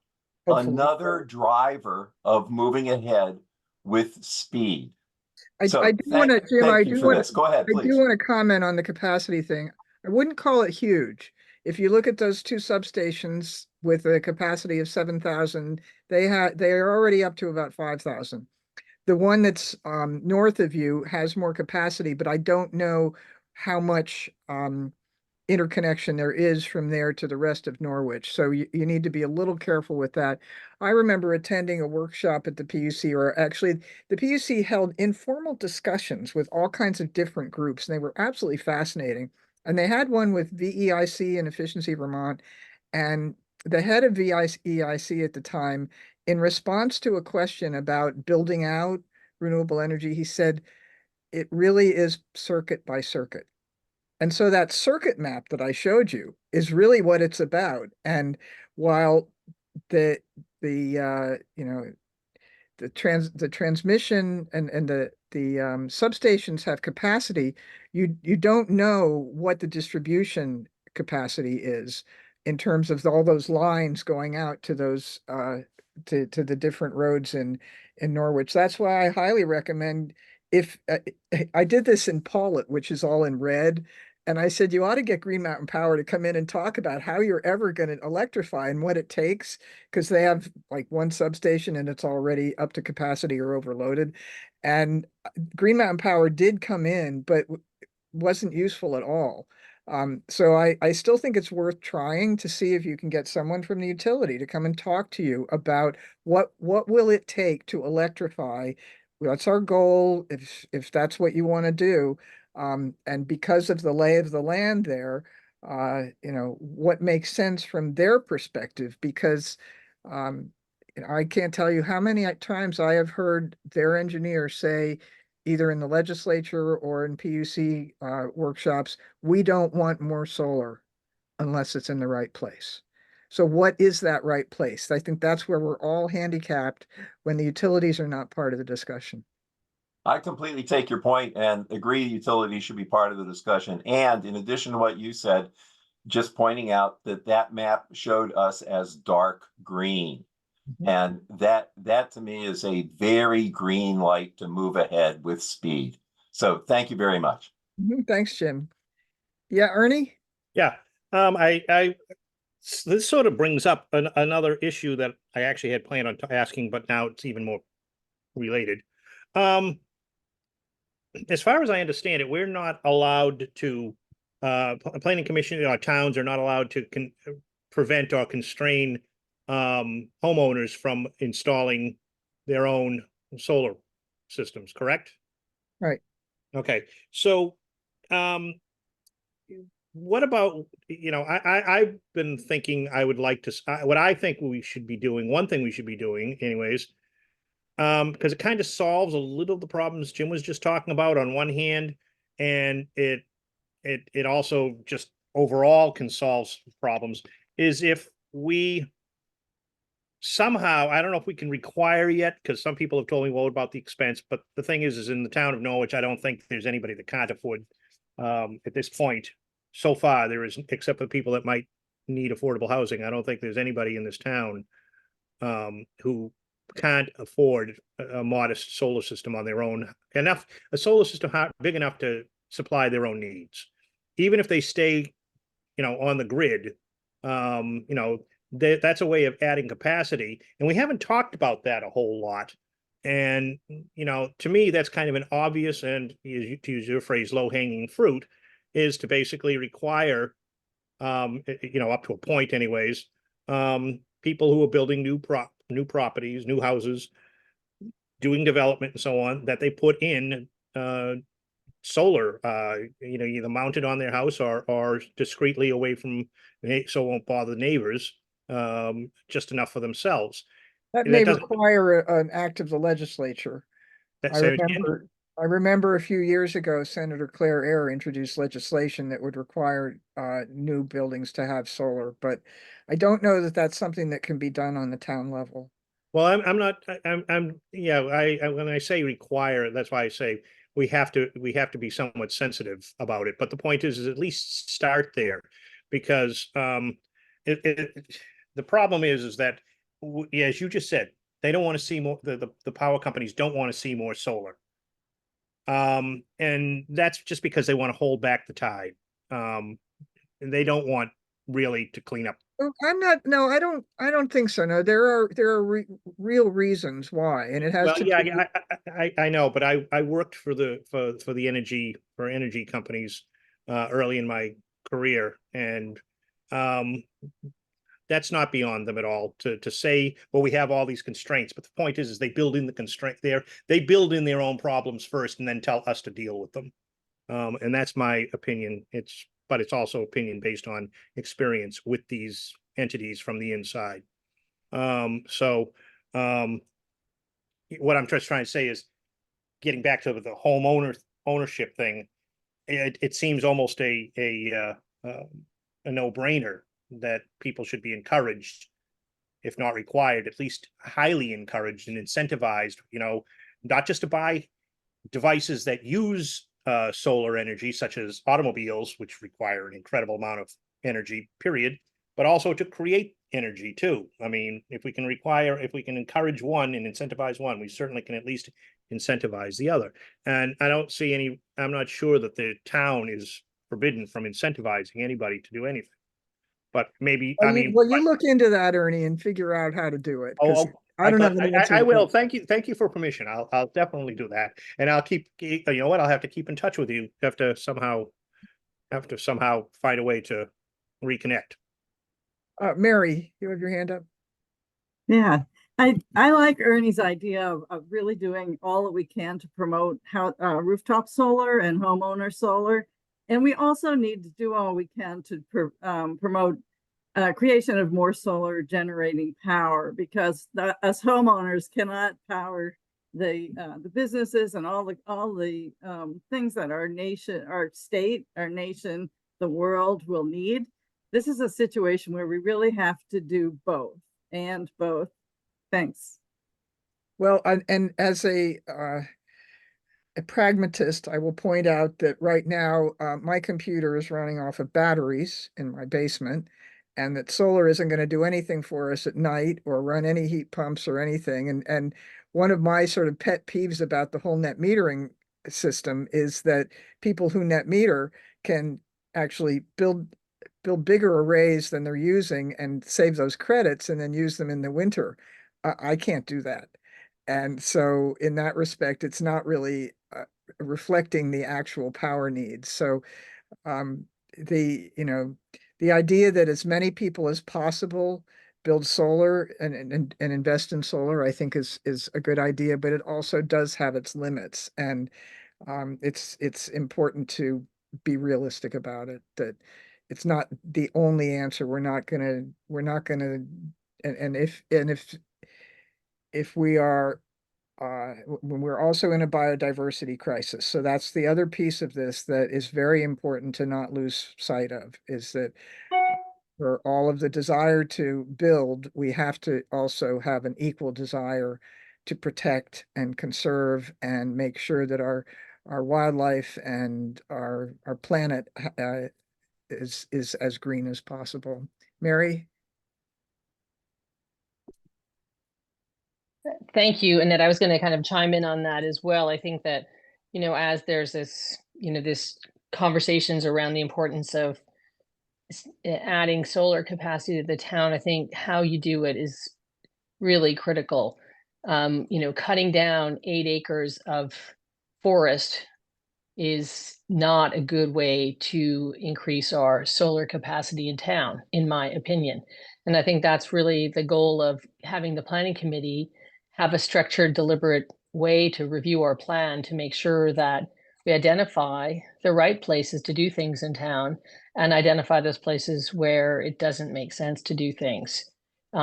Because we have, biodiversity is enormous, and we share this planet with other creatures. And I think that that's something that our plan is very focused on and not on that. So that's really one of the reasons I think we want to be very deliberate and take a very good look at this, and also know when we have a plan that comes forward, how are we actually going to review it?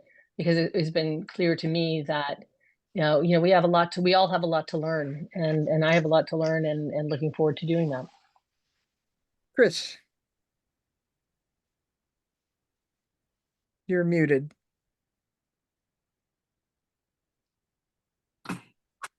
I have sort of a part A and B question. We have been leading up to making changes. And I think a lot of your advice is going to be very helpful. We've gone through a lot of the stuff that you brought on tonight. We have been reviewing that. So Mary kind of brought this question up, but I want to hit it home again. We're not looking at changing the entire town plan. We're the solar siting committee, and all we're trying to do is update to state regs And we know that the shall and the must and the language needs to be tightened up. So the part A and B question is, would your advice be at this point to, I guess, clean up attack, sort of approach this as a small thing, knowing that every time you amend a town plan, there is a review process.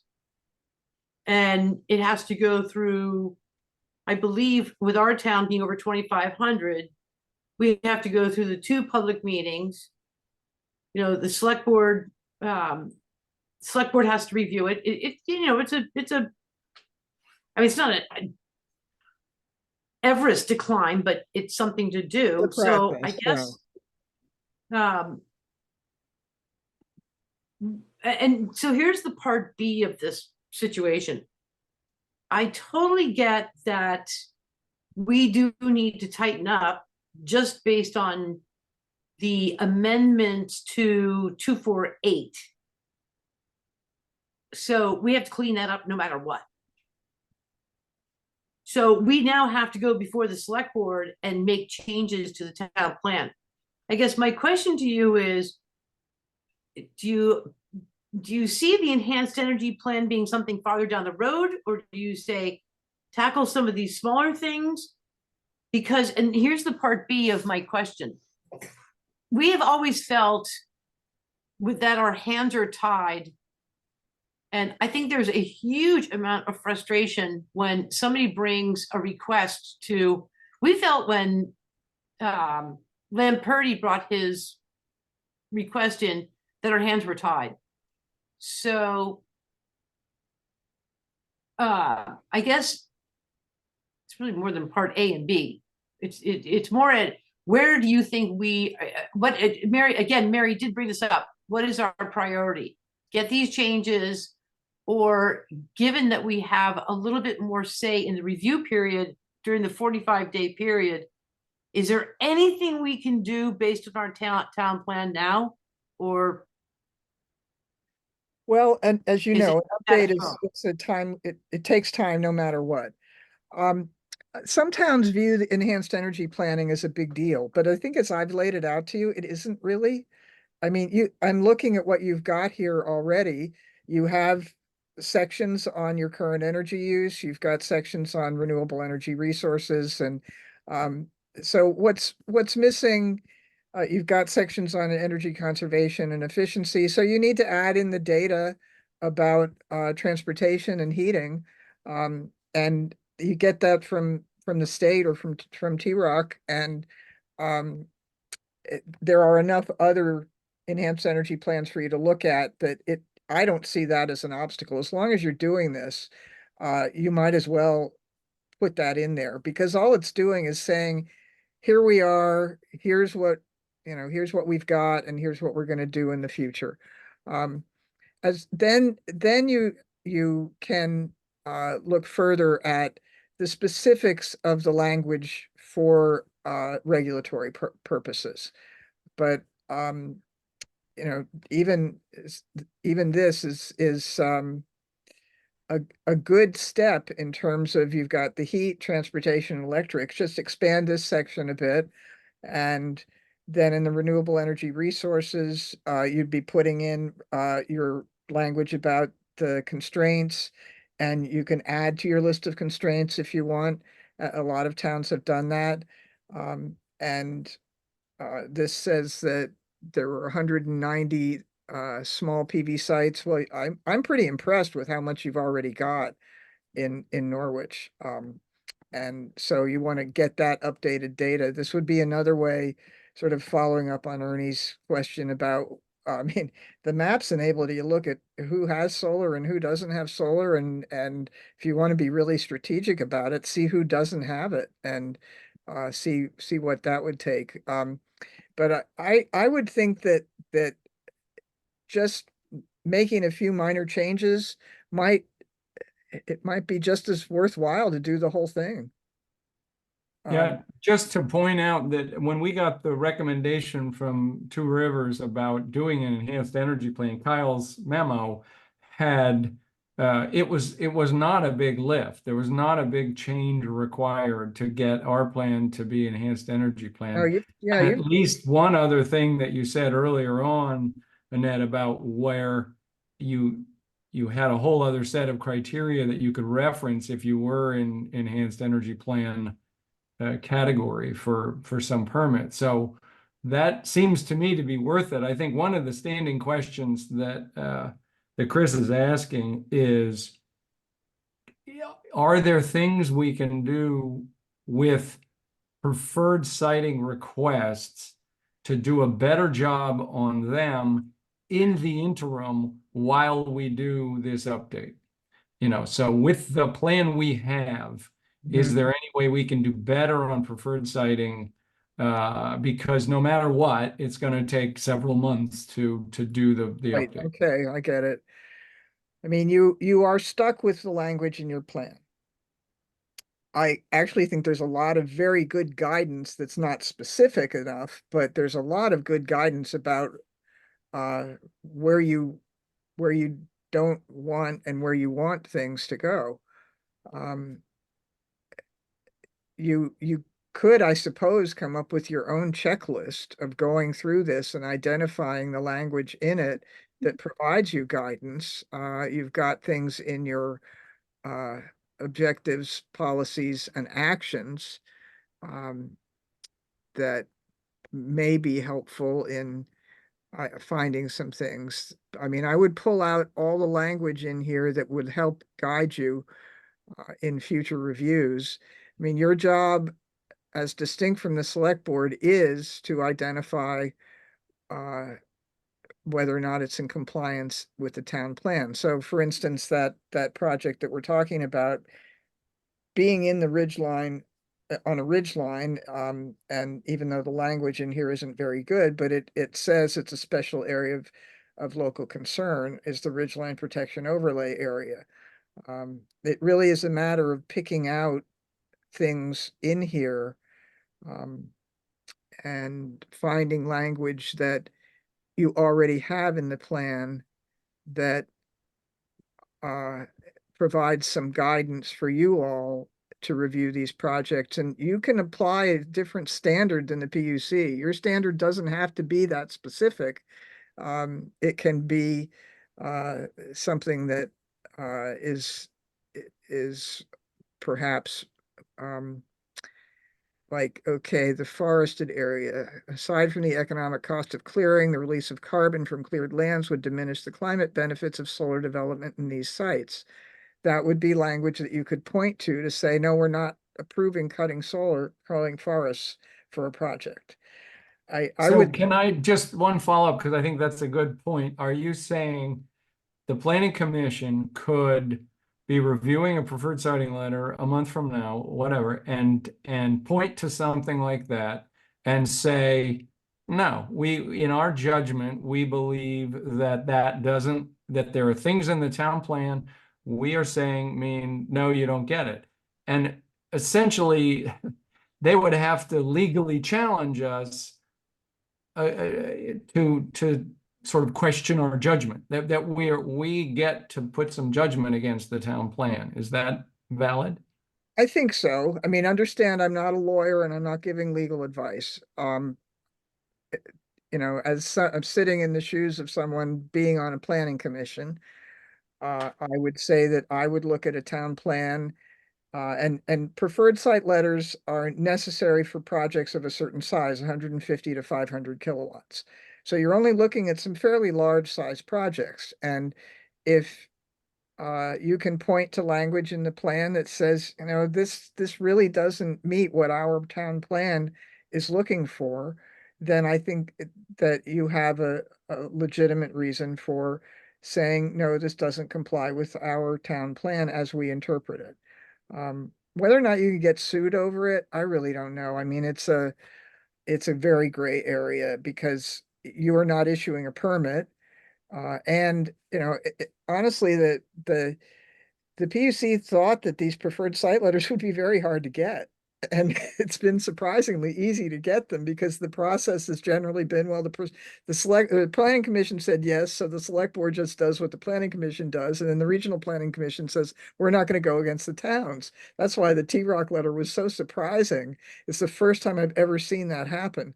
But we dealt with a lot of preferred site letters at the regional planning commission, and I was alone in voting against a number of them because but you'd have the landowner coming in, they would be friends with the person on the select board. I called it the friends and family letter. And it was not about looking at what's in the plan. So that's what your job is, look at what's in your plan. And if you find language that says, this doesn't meet the guidance in our plan. I don't know that you have anything in here on slopes. I think it might be in your zoning, but There is something in slopes, and then I'm not sure though if it's here or zoning, but there's something. All right. So Norwich has southern facing slopes. There's slopes. It's in here 6 times. Guide development. Okay, there it is. Guide development away from steep yes, slopes and require appropriate erosion control and storm management. So there's one that would give you some guidance if somebody's proposing something on steep slopes. You don't have to name the number because you're not issuing a permit that has to meet the Supreme Court standards. You're saying that in our opinion, this doesn't meet the criteria that we've established in our town plan. Is that helpful? So, yeah, can I, Yeah, on this that is. same train of thought, going back to what you said about the Ridgeline and Upper Loveland, we've been looking back and forth at Upper Loveland as a case study. What I don't understand is that it's clear as far as, I wasn't on the planning commission at the time. It was the preferred site letter was handed. But it says, in this one, that the ridgeline protection. However, what happened is that they deferred to the regs, the regulations, to say that, well, the ridgeline's only good based on a scenic road. So it seemed a little awkward for us, and that's why we felt our hands were tied not to rescind that preferred site letter, because according to this, it was, it didn't say anywhere in the town plan that it was based on the names of a road. So I think that we've always felt our hands are tied because we've had a planning director who always refers to Yeah, I think some of the zoning. I think you got some poor guidance. I'll be polite and say that the discussion was restricted in an inappropriate way. You can look at anything in your town plan, and that's what you ought to be looking at. And not just the energy chapter. You may have language in your town plan that is about natural resources or other aspects. You don't need to just look at your energy chapter, but your town plan is actually very reflective of a community that really cares about the environment. And so those are the sorts of things that I've noticed in terms of how it is very well articulated. I certainly have gotten that sense. Let's see, I think Robert has had his hand up for a while. Yeah, I've heard you mention on several occasions how the town plan looks to be very comprehensive and to a large extent very well done. Do I hear that correctly? I'm not going to make a judgment one way or another. I think it has good elements in it. I've seen a lot of really lousy town plans. This one's not a lousy town plan, but other than that, I don't know. Well, Every town is different. I think it does a good job of reflecting the values here. Norwich. Yeah. So what I've heard from the Solar Siting Committee over time has been a sense that the town plans, energy policies, and are terrible and need to be thrown out. And that barring being able to throw that out completely, we should alter it just as little as we can and get it by the public. And that to me, it seems like a contradiction, that it seems somewhat well put together and reflective of the community standards, of the community values, And yet much of this solar siting committee has been about, well, it's terrible. The person who penned most of it had a heavy hand and wasn't very good. And we need to do whatever we can to negate it.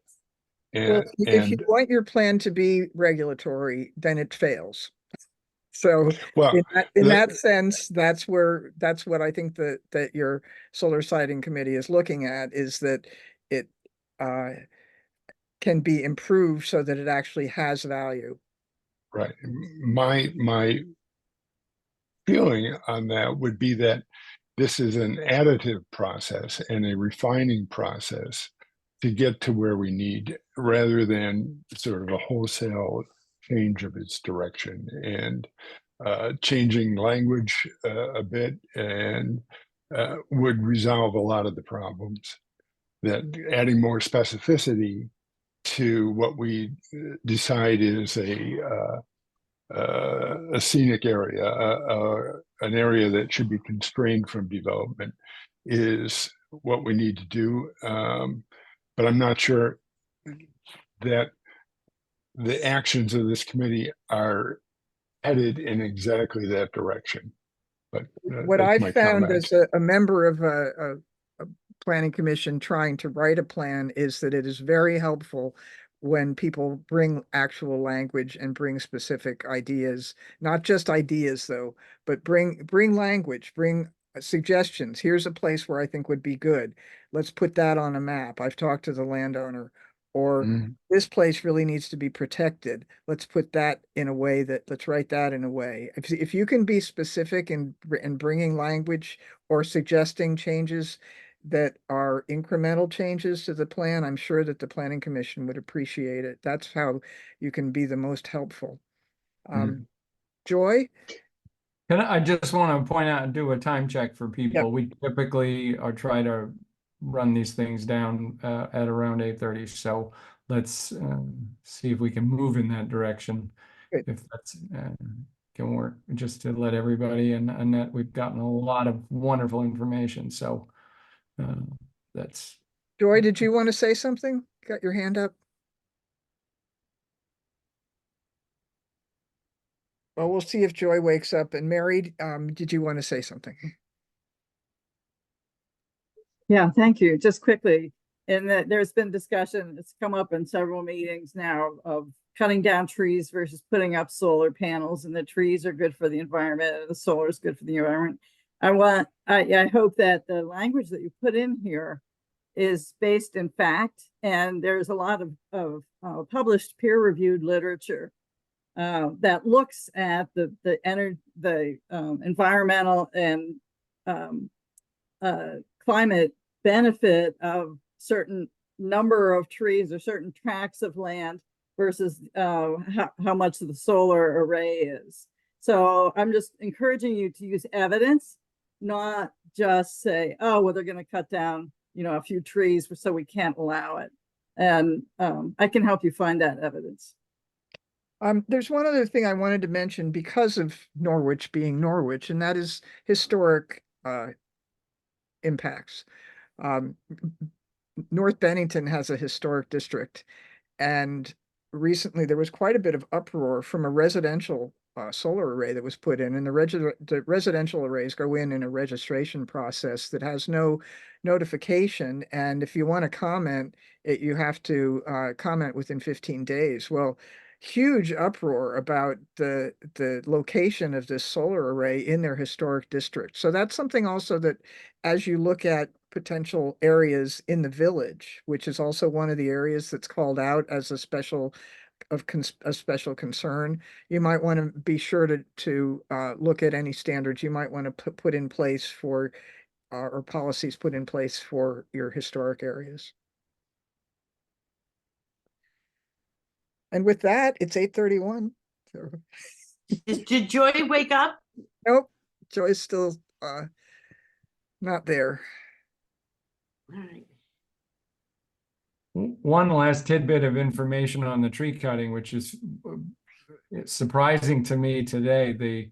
the second round of Two Rivers' response to the Lamperti application was to say they were using the criteria that you couldn't clear more than 2 acres per megawatt of capacity, which is about a third of the area of the arrays themselves. And I went back to Kevin at Two Rivers and I said, you realize that's really conservative in terms of the tree versus panel balance. And he said, yep, that's the number we are using.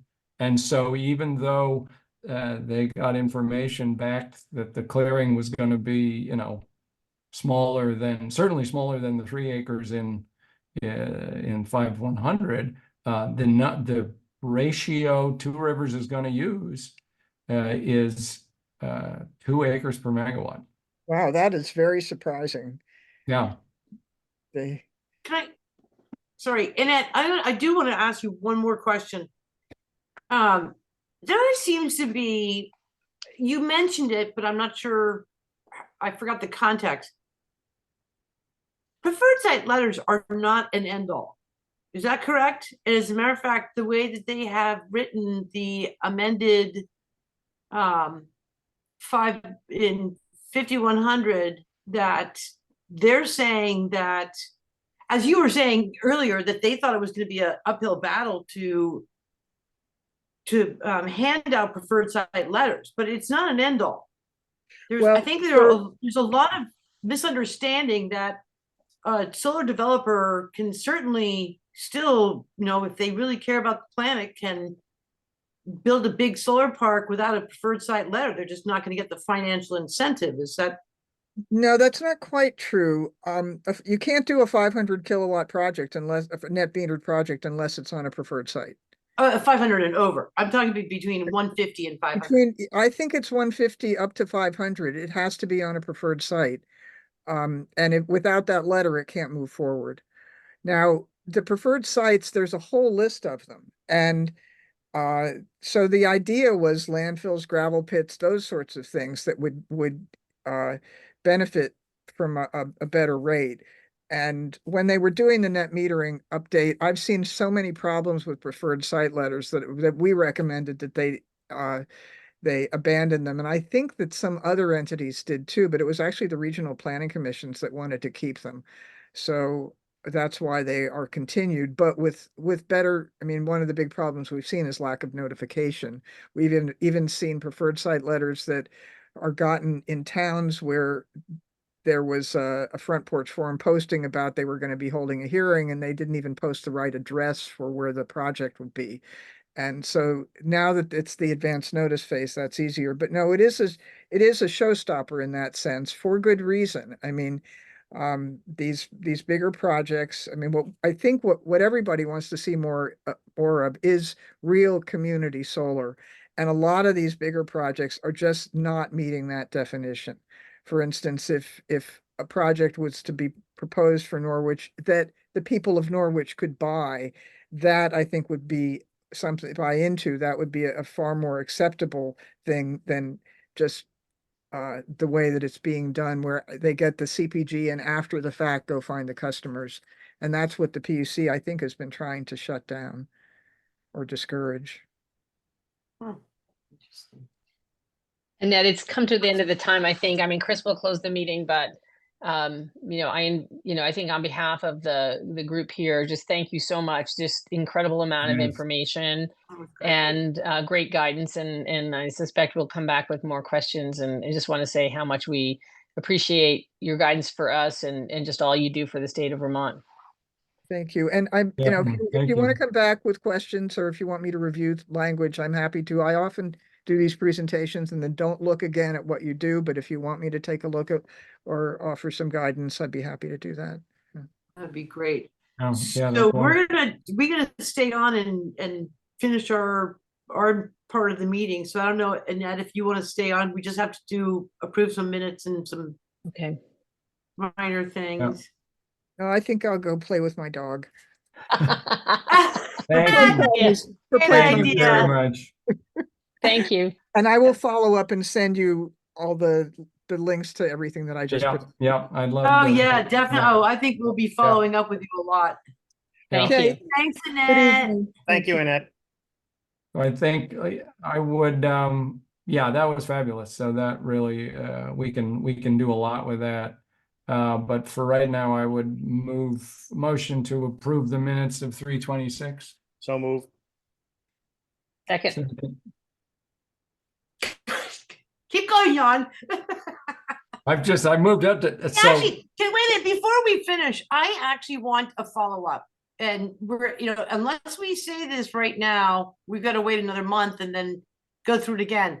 I really like, and I'm not quite sure if we've got it in the budget with the planning commission budget. If she can come on as I mean, I don't know if she does this for free, but I would, as a consultant, to come in, and I liked where she started redlining the regulatory issues we have in the energy section. And I'd love to have her, if we want to talk to the planning commission about having, if it's in the budget, to have her give us more concrete guidance like that as a consultant, if she does that. I just want to say whoever's idea it was to have her on tonight was a genius. Yeah. That was Thank you. Well done, Mary. Thank you. Well done. So we passed around that presentation, the one that she did for the Wyndham Regional Planning Commission. That came across our desk 4 or Yeah. 5 months ago, because I remember looking at all those. I think, and yeah, and I saying, think "This is Steve, I think fabulous." Steve Gorman brought that to Yeah, your I think, attention. yeah, we got that across. oh, So right. we have seen that, and it's fabulous. So, but I think, so to your point, Chris, how can we keep the ball rolling and have some access? I mean, we can. We can talk with her about We her. can do how we she's- can talk about options. We can do another meeting in 2 weeks. So we're free to set our own meetings. We can do as much. That's or- true. There's no reason or- why we have to or wait a some month. short, or some 1 or 2 people can specific. I mean, you could say, okay, these 1 person or 2 people are going to talk to Annette and get her to redline the town plan, or the redline the sections of the town plan that are open for judgment, for use on preferred siting letters in the interim. I mean, I think there are 2 or 3 things that could be done almost immediately with her. That I would think be it would very be helpful. fabulous. If we, I mean, I would certainly suggest that just, it doesn't even have to be a full meeting of this group. It could be Mary, it could be Chris, it could, just take a slice of it and meet with her, and then see if she says, okay, over X number of hours, I do consulting, then we wrap back around and say, all right, what do we got for budget?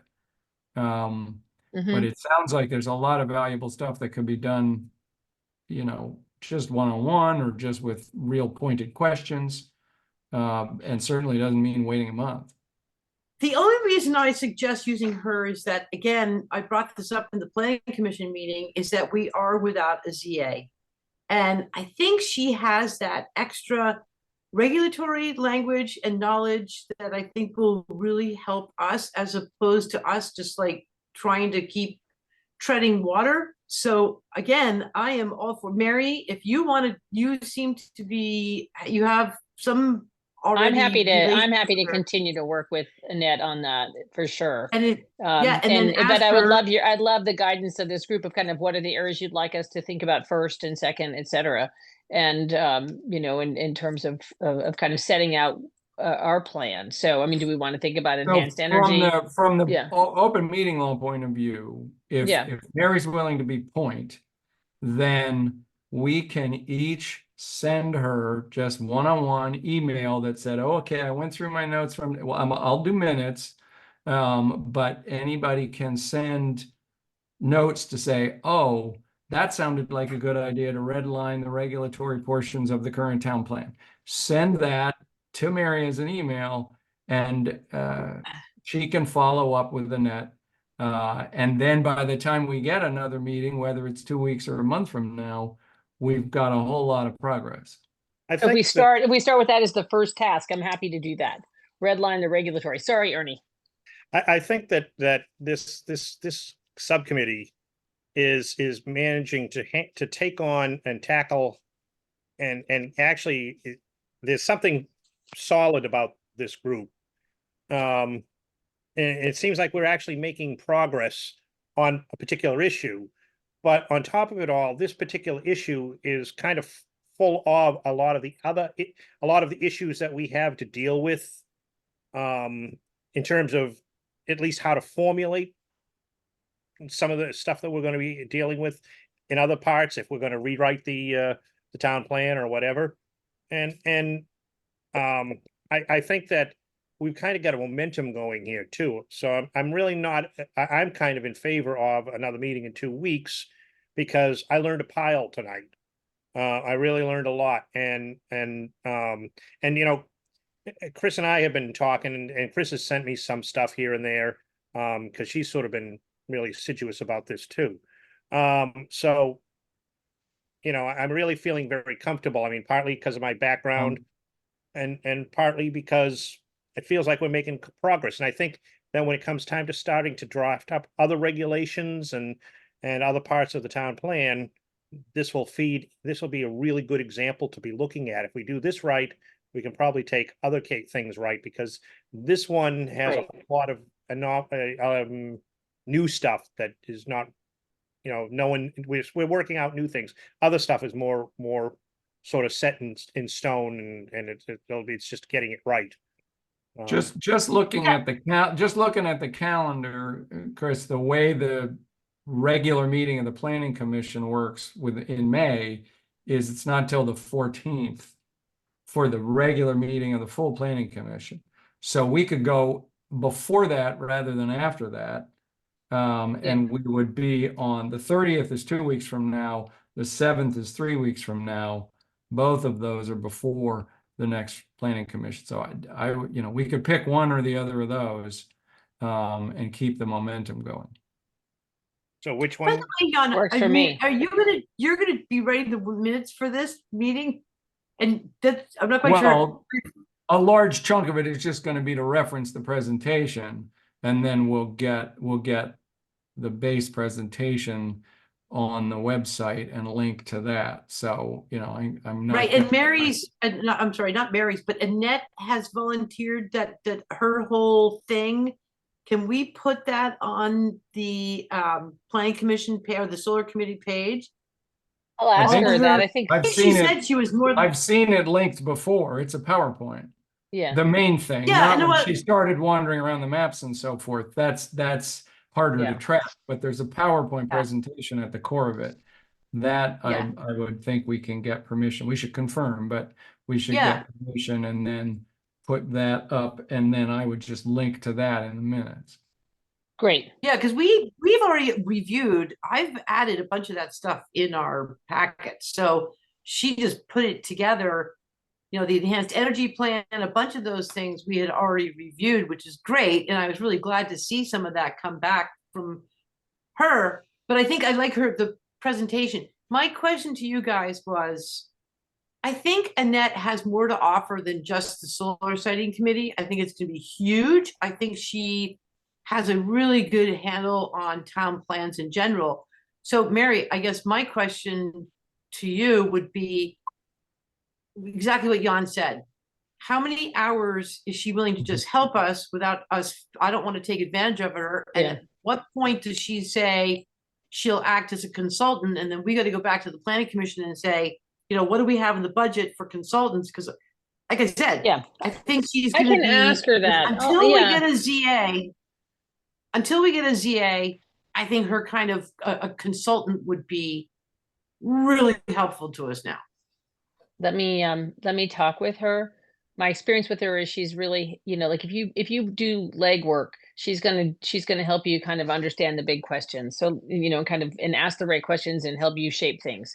But let me ask Yeah. her that and get that information.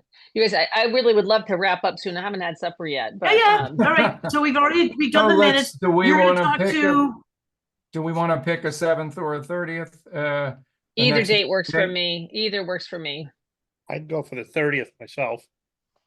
30th? Yeah, I would. I think I would too. 2 weeks. I work with deadlines well. So, I- All so- right, I April still- 30th is a Tuesday? yeah, that's 2 weeks from tonight. Tuesday, April 30th, we'll have another one, and this is just, at this point, we'll Solar wait to sighting. see, put the agenda together to see if Annette's gonna join us again, or what our next conversation will be. Yeah, it sounds like we I don't, can, yeah, yeah, I don't think we need her to join us. I think we can pick her brain with some pretty specific questions and then have a very constructive conversation Okay, ourselves. okay, and Jan, I next think meeting, yeah, special- yeah. The only thing I think we need to figure out is if this planning committee is going to start all attending this, how do we think about this solar siting committee versus a planning committee?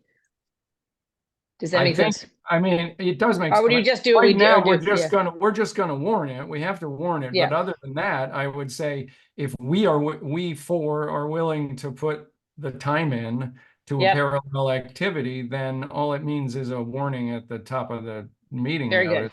It Okay. doesn't change anything. Thanks. Bob, did you have a quick question? Yeah, I was hoping that you can get those presentation resources up quickly because the mapping information alone was fabulous and yeah. something that I've been sort of stumbling around trying to find on my own. Yeah. So Mary, if you And- could and confirm that, because I- I have to get the minutes Yeah. out by Yep, Friday. I've got that on my Yeah. thing is can we post it so- and share it? So I'll find out. And Okay, we'll so- take care of that. Okay, thanks all. All right, so. All right, motion move to adjourn. Motion Second. to adjourn. All All those in in favor, say favor? aye. Aye. All right. Good night, all. Bye-bye. Good night. Thanks, Dan, Mary. And everybody, good night, good night.